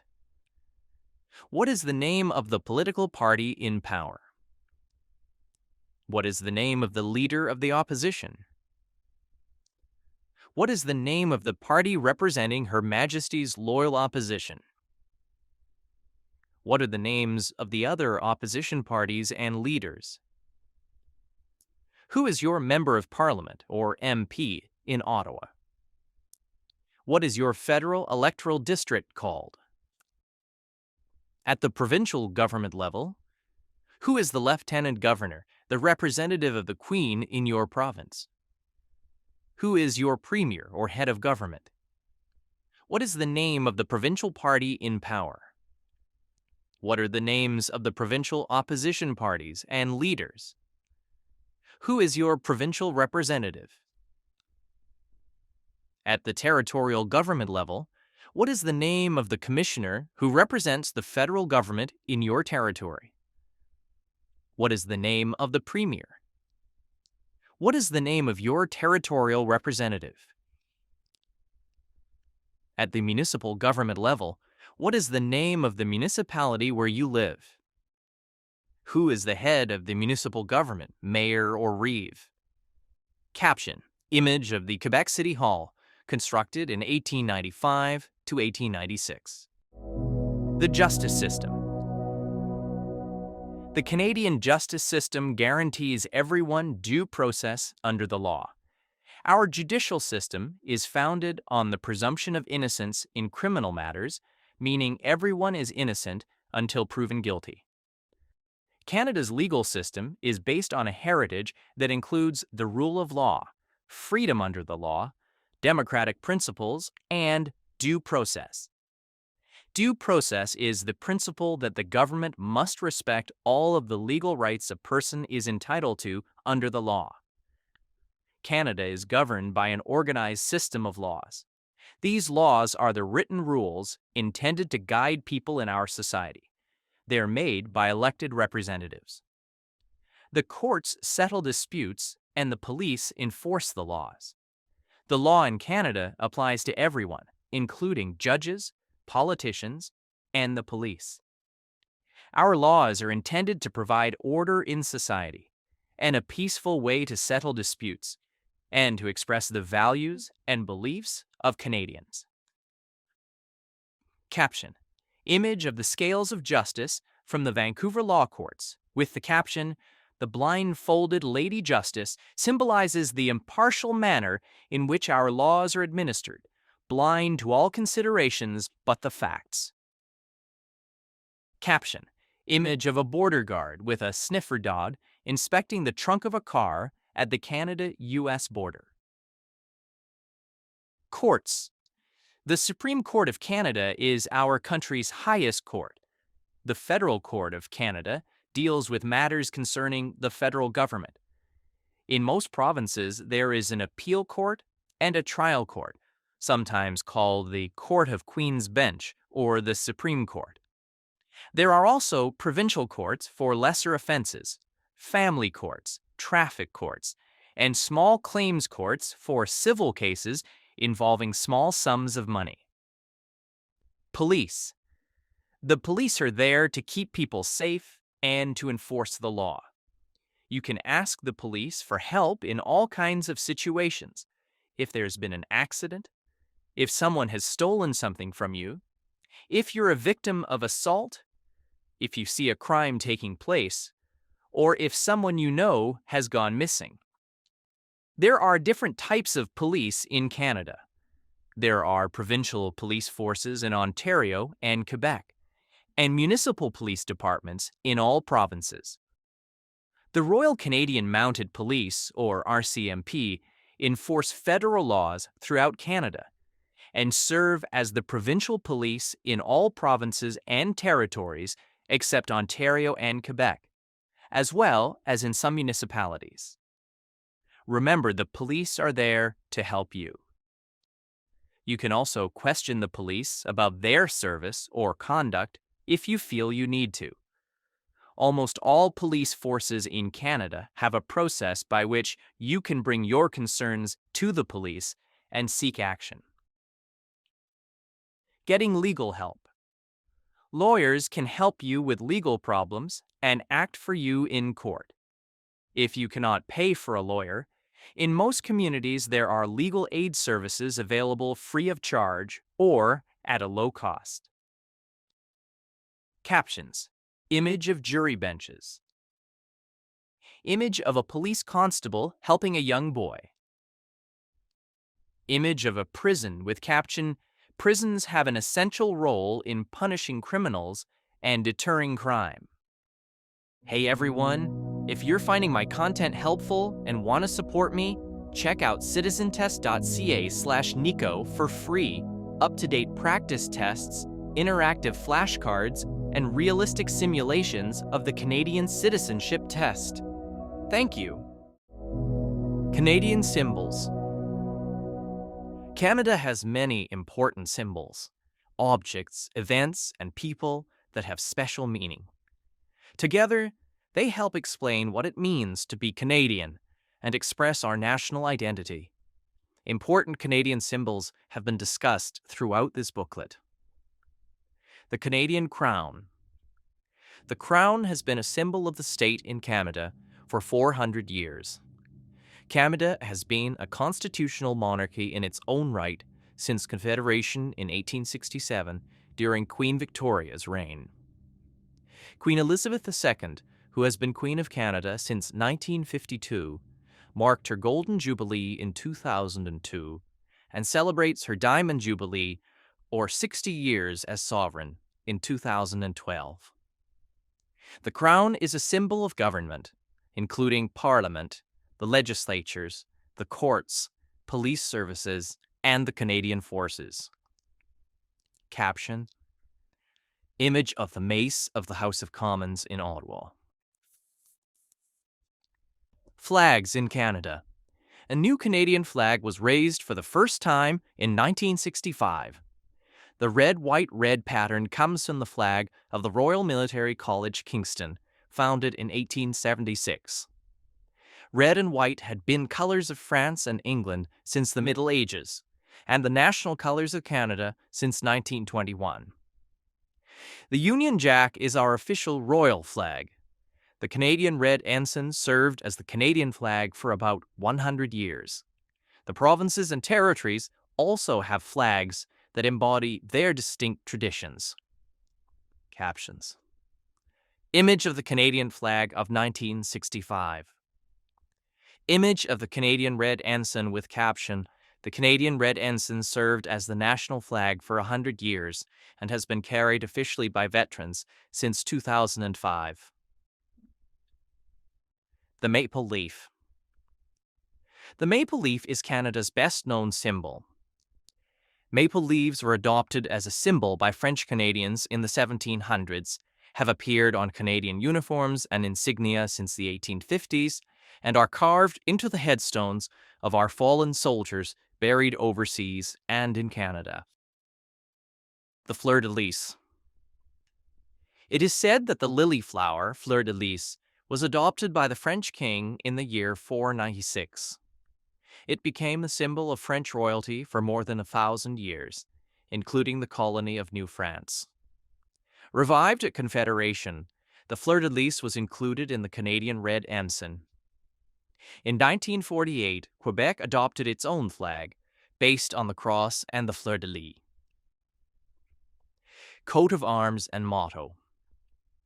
As an expression of national pride after the First World War, Canada adopted an official coat of arms and a national motto, A mare usquad mare, which in Latin means from sea to sea. The arms contain symbols of England, France, Scotland, and Ireland, as well as red maple leaves. Today, the arms can be seen on dollar bills, government documents, and public buildings. Caption: Image of the Royal Arms of Canada and of the Parliament. Image of the snowbirds with caption: The snowbirds are a Canadian icon. The image shows 431 Air Demonstration Squadron. Parliament buildings. The towers, arches, sculptures, and stained glass of the Parliament buildings embody the French, English, and Aboriginal traditions and the Gothic Revival architecture popular in the time of Queen Victoria. The buildings were completed in the 1860s. The center block was destroyed by an accidental fire in 1916 and rebuilt in 1922. The library is the only part of the original building remaining. The Peace Tower was completed in 1927 in memory of the First World War. The memorial chamber within the tower contains the Books of Remembrance, in which are written the names of soldiers, sailors, and airmen who died serving Canada in wars or while on duty. The provincial legislatures are architectural treasures. The Quebec National Assembly is built in the French Second Empire style, while the legislatures of the other provinces are Baroque, Romanesque, and Neoclassical, reflecting the Greco-Roman heritage of Western civilization in which democracy originated. Popular sports. Hockey is Canada's most popular spectator sport and is considered to be the national winter sport. Ice hockey was developed in Canada in the 1800s. The National Hockey League plays for the Championship Stanley Cup, donated by Lord Stanley, the Governor-General, in 1892. The Clarkson Cup, established in 2005 by Adrian Clarkson, the 26th Governor-General and the first of Asian origin, is awarded for women's hockey. Many young Canadians play hockey at school, in a hockey league, or on quiet streets, road hockey or street hockey, and are taken to the hockey rink by their parents. Canadian children have collected hockey cards for generations. Canadian football is the second most popular sport. Curling, an ice game introduced by Scottish pioneers, is popular. Lacrosse, an ancient sport first played by Aboriginals, is the official summer sport. Soccer has the most registered players of any game in Canada. Caption: Image of the Montreal Canadiens, Stanley Cup champions in 1978. The beaver. The beaver was adopted centuries ago as a symbol of the Hudson's Bay Company. It became an emblem of the Saint-Jean-Baptiste Society, a French-Canadian patriotic association in 1834, and was also adopted by other groups. This industrious rodent can be seen on the 5-cent coin, on the coats of arms of Saskatchewan and Alberta, and of cities such as Montreal and Toronto. Caption: Image of a beaver. Canada's official languages. English and French are the two official languages and are important symbols of identity. English speakers, Anglophones, and French speakers, Francophones, have lived together in partnership and creative tension for more than 300 years. You must have adequate knowledge of English or French to become a Canadian citizen. Adult applicants 55 years of age and over are exempted from this requirement. Parliament passed the Official Languages Act in 1969. It has three main objectives: establish equality between French and English in Parliament, the Government of Canada, and institutions subject to the Act; maintain and develop official language minority communities in Canada; and promote equality of French and English in Canadian society. Caption: Image of the Royal Canadian Mounted Police in Ottawa. National Anthem. O Canada was proclaimed as the national anthem in 1980. It was first sung in Quebec City in 1880. French and English Canadians sing different words to the national anthem. O Canada, our home and native land, true patriot love in all thy sons command. With glowing hearts we see thee rise, the true north strong and free. From far and wide, O Canada, we stand on guard for thee. God keep our land, glorious and free. O Canada, we stand on guard for thee. O Canada, we stand on guard for thee. O Canada, terre de nos aïeux, ton front est ceint de fleurons glorieux, car ton bras sait porter l'épée, il sait porter la croix. Ton histoire est une épopée des plus brillants exploits. Et ta valeur, de foi trompée, protégera nos foyers et nos droits. Protégera nos foyers et nos droits. Royal Anthem. The Royal Anthem of Canada, God Save the Queen, or King, can be played or sung on any occasion when Canadians wish to honor the sovereign. God Save the Queen. God save our gracious Queen, long live our noble Queen. God save the Queen. Send her victorious, happy and glorious, long to reign over us. God save the Queen. Dieu protège la reine. Dieu protège la reine de sa main souveraine. Vive la reine, qu'un règne glorieux, long et victorieux, rende son peuple heureux. Vive la reine. The Order of Canada and other honors. All countries have ways to recognize outstanding citizens. Official awards are called honors, consisting of orders, decorations, and medals. After using British honors for many years, Canada started its own honors system with the Order of Canada in 1967, the Centennial of Confederation. If you know of fellow citizens who you think are worthy of recognition, you are welcome to nominate them. Information on nominations for many of these honors can be found at www.gg.ca/document.aspx?id equals 70 ampersand LAN equals ENG. Caption. Image of Oscar Peterson with caption. Jazz pianist Oscar Peterson receives the Order of Canada from Roland Michener, the 20th Governor-General, in 1973. In the center are Nora Michener and a portrait of Vincent Massey, the 18th Governor-General. The Victoria Cross. The Victoria Cross, VC, is the highest honor available to Canadians and is awarded for the most conspicuous bravery, a daring or preeminent act of valor or self-sacrifice, or extreme devotion to duty in the presence of the enemy. The VC has been awarded to 96 Canadians since 1854. 6 recipients are included below with their images. Then Lieutenant Alexander Roberts Dunn, born in present-day Toronto, served in the British Army in the charge of the Light Brigade at Balaclava, 1854, in the Crimean War, and was the first Canadian to be awarded the Victoria Cross.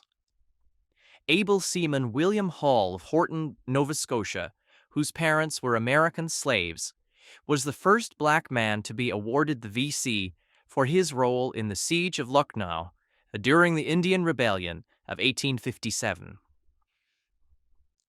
Corporal Philip Konowal, born in Ukraine, showed exceptional courage in the Battle of Hill 70 in 1917 and became the first member of the Canadian Corps not born in the British Empire to be awarded the VC.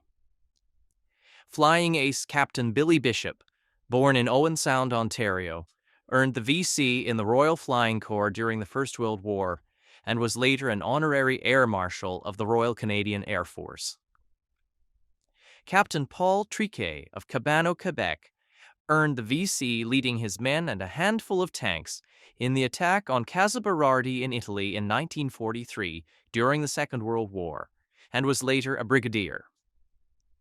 Lieutenant Robert Hampton Gray, a Navy pilot born in Trail, BC, was killed while bombing and sinking a Japanese warship in August 1945, a few days before the end of the Second World War, and was the last Canadian to receive the VC to date. National public holidays and other important dates. The following are some national holidays and important dates in Canada. New Year's Day is January 1st. Sir John A. Macdonald Day is January 11th. Good Friday is the Friday immediately preceding Easter Sunday. Easter Monday is the Monday immediately following Easter Sunday. Vimy Day is April 9th. Victoria Day is the Monday preceding May 25th, which is the Sovereign's birthday. Fête Nationale is a holiday celebrated in Quebec on June 24th, which is the feast of St. John the Baptist. Canada Day is July 1st. Labor Day is the first Monday of September. Thanksgiving Day is the second Monday of October. Remembrance Day is November 11th. Sir Wilfrid Laurier Day is November 20th. Christmas Day is December 25th. Boxing Day is December 26th. Canada's economy. A trading nation. Canada has always been a trading nation, and commerce remains the engine of economic growth. As Canadians, we could not maintain our standard of living without engaging in trade with other nations. In 1988, Canada enacted free trade with the United States. Mexico became a partner in 1994 in the broader North American Free Trade Agreement, NAFTA, with over 444 million people and over $1 trillion in merchandise trade in 2008. Today, Canada has one of the 10 largest economies in the world and is part of the G8 group of leading industrialized countries, with the United States, Germany, the United Kingdom, Italy, France, Japan, and Russia. Canada's economy includes 3 main types of industries.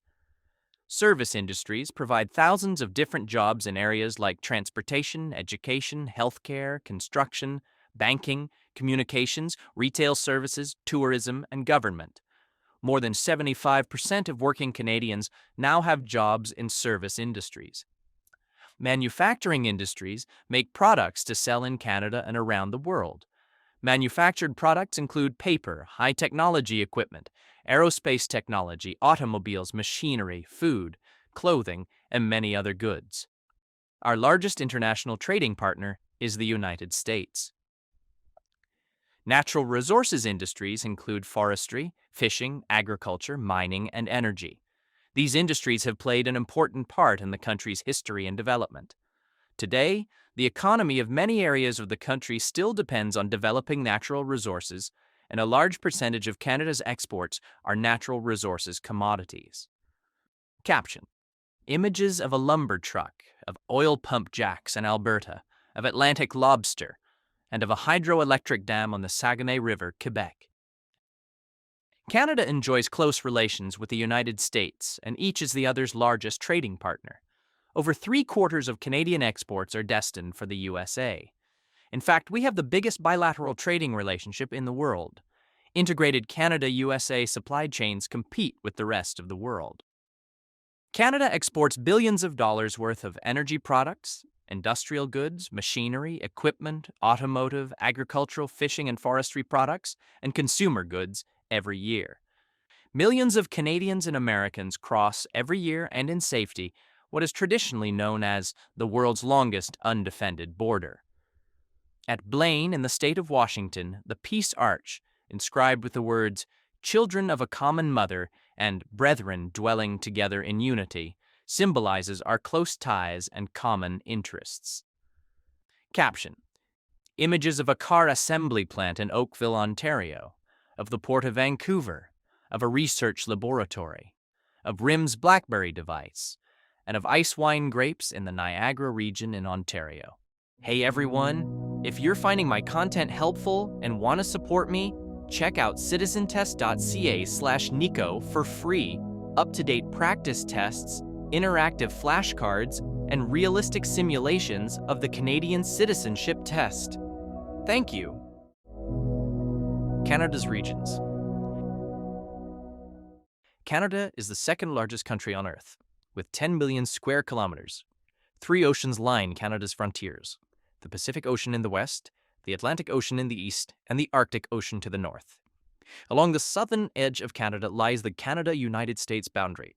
Both Canada and the USA are committed to a safe, secure, and efficient frontier. The regions of Canada. Canada includes many different geographical areas and 5 distinct regions, which are the Atlantic Provinces, Central Canada, the Prairie Provinces, the West Coast, and the Northern Territories. The national capital. Ottawa, located on the Ottawa River, was chosen as the capital in 1857 by Queen Victoria, the great-great-grandmother of Queen Elizabeth II. Today, it is Canada's 4th largest metropolitan area. The National Capital Region, 4,700 square kilometers surrounding Ottawa, preserves and enhances the area's built heritage and natural environment. Caption: Image of the Ottawa's Rideau Canal with caption, "Ottawa's Rideau Canal, once a military waterway, is now a tourist attraction and winter skateway." Provinces and territories. Canada has 10 provinces and 3 territories. Each province and territory has its own capital city. You should know the capital of your province or territory as well as that of Canada. Population. Canada has a population of about 34 million people. While the majority live in cities, Canadians also live in small towns, rural areas, and everywhere in between. Caption: Images of the Banff National Park in Alberta and of Peggage Cove Harbour in Nova Scotia. The following list identifies the capital cities in each province and territory. In the Atlantic provinces, St. John's is the capital of Newfoundland and Labrador. Charlottetown is the capital of Prince Edward Island. Halifax is the capital of Nova Scotia, and Fredericton is the capital of New Brunswick. In central Canada, Quebec City is the capital of Quebec. Toronto is the capital of Ontario. In the Prairie provinces, Winnipeg is the capital of Manitoba, Regina is the capital of Saskatchewan, and Edmonton is the capital of Alberta. On the west coast, Victoria is the capital of British Columbia. In the Northern Territories, Iqaluit is the capital of Nunavut. Yellowknife is the capital of the Northwest Territories, and Whitehorse is the capital of the Yukon Territory. The Atlantic Provinces. Atlantic Canada's coasts and natural resources, including fishing, farming, forestry, and mining, have made these provinces an important part of Canada's history and development. The Atlantic Ocean brings cool winters and cool, humid summers. Newfoundland and Labrador. Newfoundland and Labrador is the most easterly point in North America and has its own time zone. In addition to its natural beauty, the province has a unique heritage linked to the sea. The oldest colony of the British Empire and a strategic prize in Canada's early history, the province has long been known for its fisheries, coastal fishing villages, and distinct culture. Today, offshore oil and gas extraction contributes a substantial part of the economy. Labrador also has immense hydroelectric resources. Prince Edward Island. Prince Edward Island, PEI, is the smallest province, known for its beaches, red soil, and agriculture, especially potatoes. PEI is the birthplace of Confederation, connected to mainland Canada by one of the longest continuous multi-span bridges in the world, the Confederation Bridge. Anne of Green Gables, set in PEI by Lucy Maud Montgomery, is a much-loved story about the adventures of a little red-headed orphan girl. Nova Scotia. Nova Scotia is the most populous Atlantic province, with a rich history as the gateway to Canada. Known for the world's highest tides in the Bay of Fundy, the province's identity is linked to shipbuilding, fisheries, and shipping.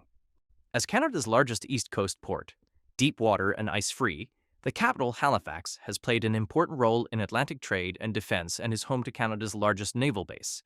Nova Scotia has a long history of coal mining, forestry, and agriculture. Today, there is also offshore oil and gas exploration. The province's Celtic and Gaelic traditions sustain a vibrant culture. Nova Scotia is home to over 700 annual festivals, including the spectacular military tattoo in Halifax. New Brunswick. Situated in the Appalachian Range, the province was founded by the United Empire Loyalists and has the second largest river system on North America's Atlantic coastline, the St. John River System. Forestry, agriculture, fisheries, mining, food processing, and tourism are the principal industries. St. John is the largest city, port, and manufacturing center. Moncton is the principal Francophone Acadian center, and Fredericton the historic capital. New Brunswick is the only officially bilingual province, and about one-third of the population lives and works in French.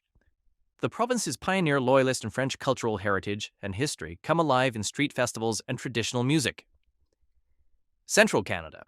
More than half the people in Canada live in cities and towns near the Great Lakes and the St. Lawrence River in southern Quebec and Ontario, known as Central Canada, and the industrial and manufacturing heartland. Southern Ontario and Quebec have cold winters and warm, humid summers. Together, Ontario and Quebec produce more than 3/4 of all Canadian manufactured goods. Quebec. Nearly 8 million people live in Quebec, the vast majority along or near the St. Lawrence River. More than 3/4 speak French as their first language. The resources of the Canadian Shield have helped Quebec to develop important industries, including forestry, energy, and mining. Quebec is Canada's main producer of pulp and paper. The province's huge supply of fresh water has made it Canada's largest producer of hydroelectricity. Quebecers are leaders in cutting-edge industries such as pharmaceuticals and aeronautics. Quebec films, music, literary works, and food have international stature, especially in La Francophonie, an association of French-speaking nations. Montreal, Canada's second-largest city and the second-largest mainly French-speaking city in the world after Paris, is famous for its cultural diversity. Ontario. At more than 12 million, the people of Ontario make up more than one-third of Canadians. The large and culturally diverse population, natural resources, and strategic location contribute to a vital economy. Toronto is the largest city in Canada and the country's main financial center. Many people work in the service or manufacturing industries, which produce a large percentage of Canada's exports. The Niagara region is known for its vineyards, wines, and fruit crops. Ontario farmers raise dairy and beef cattle, poultry, and vegetable and grain crops. Founded by United Empire Loyalists, Ontario also has the largest French-speaking population outside of Quebec, with a proud history of preserving their language and culture. There are 5 Great Lakes located between Ontario and the United States: Lake Ontario, Lake Erie, Lake Huron, Lake Michigan in the USA, and Lake Superior, the largest freshwater lake in the world. Prairie provinces. Manitoba, Saskatchewan, and Alberta are the prairie provinces, rich in energy resources and some of the most fertile farmland in the world. The region is mostly dry with cold winters and hot summers. Manitoba. Manitoba's economy is based on agriculture, mining, and hydroelectric power generation. The province's most populous city is Winnipeg, whose exchange district includes the most famous street intersection in Canada, Portage and Main. Winnipeg's French Quarter, Saint-Boniface, has Western Canada's largest Francophone community at 45,000 people. Manitoba is also an important center of Ukrainian culture, with 14% reporting Ukrainian origins, and the largest Aboriginal population of any province at over 15%. Saskatchewan. Saskatchewan, once known as the breadbasket of the world and the wheat province, has 40% of the arable land in Canada and is the country's largest producer of grains and oilseeds.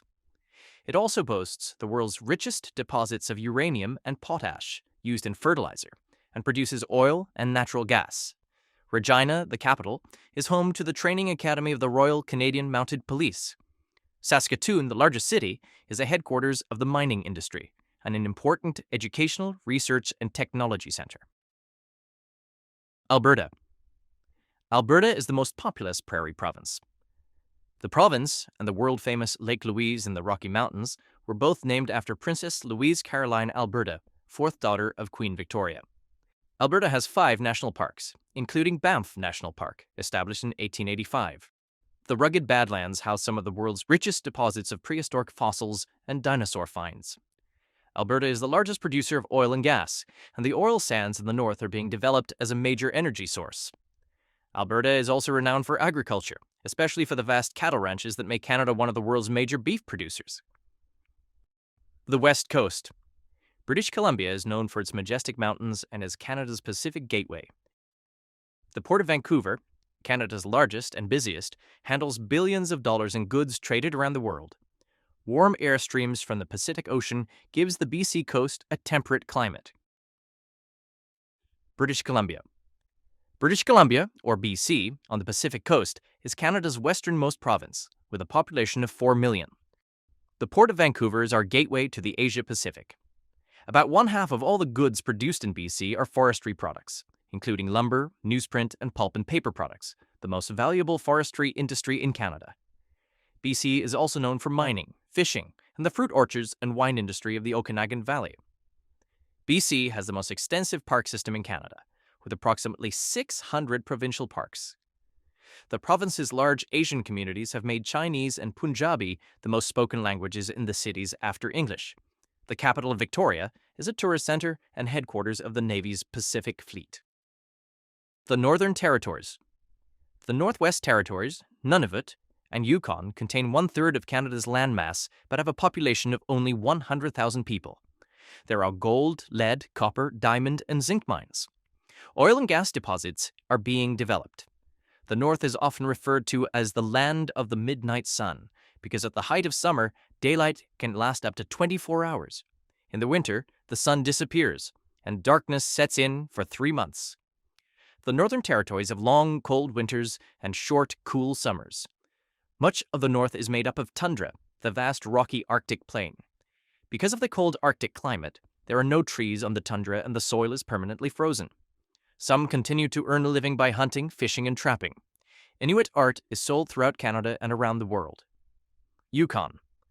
Thousands of miners came to the Yukon during the gold rush of the 1890s.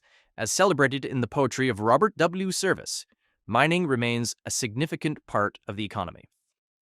The White Pass and Yukon Railway opened from Skagway in neighboring Alaska to the territorial capital, Whitehorse, in 1900, and provides a spectacular tourist excursion across precipitous passes and bridges.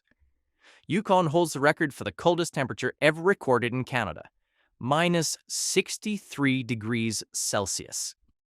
Caption. Images of Mount Logan and Sir William Logan with caption.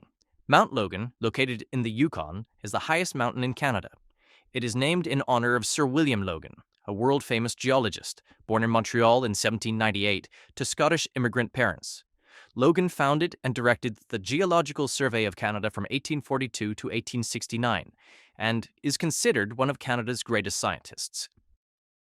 Northwest Territories. The Northwest Territories, NWT, were originally made up in 1870 from Rupert's Land and the Northwestern Territory. The capital, Yellowknife, with a population of 20,000, is called the Diamond Capital of North America. More than half the population is Aboriginal, Dene, Inuit, and Métis. The Mackenzie River, at 4,200 kilometers, is the second longest river system in North America after the Mississippi and drains an area of 1.8 million square kilometers. Nunavut. Nunavut, meaning our land in Inuktitut, was established in 1999 from the eastern part of the Northwest Territories, including all of the former district of Keewatin. The capital is Iqaluit, formerly Frobisher Bay, named after the English explorer Martin Frobisher, who penetrated the uncharted Arctic for Queen Elizabeth I in 1576. The 19-member Legislative Assembly chooses a premier and ministers by consensus.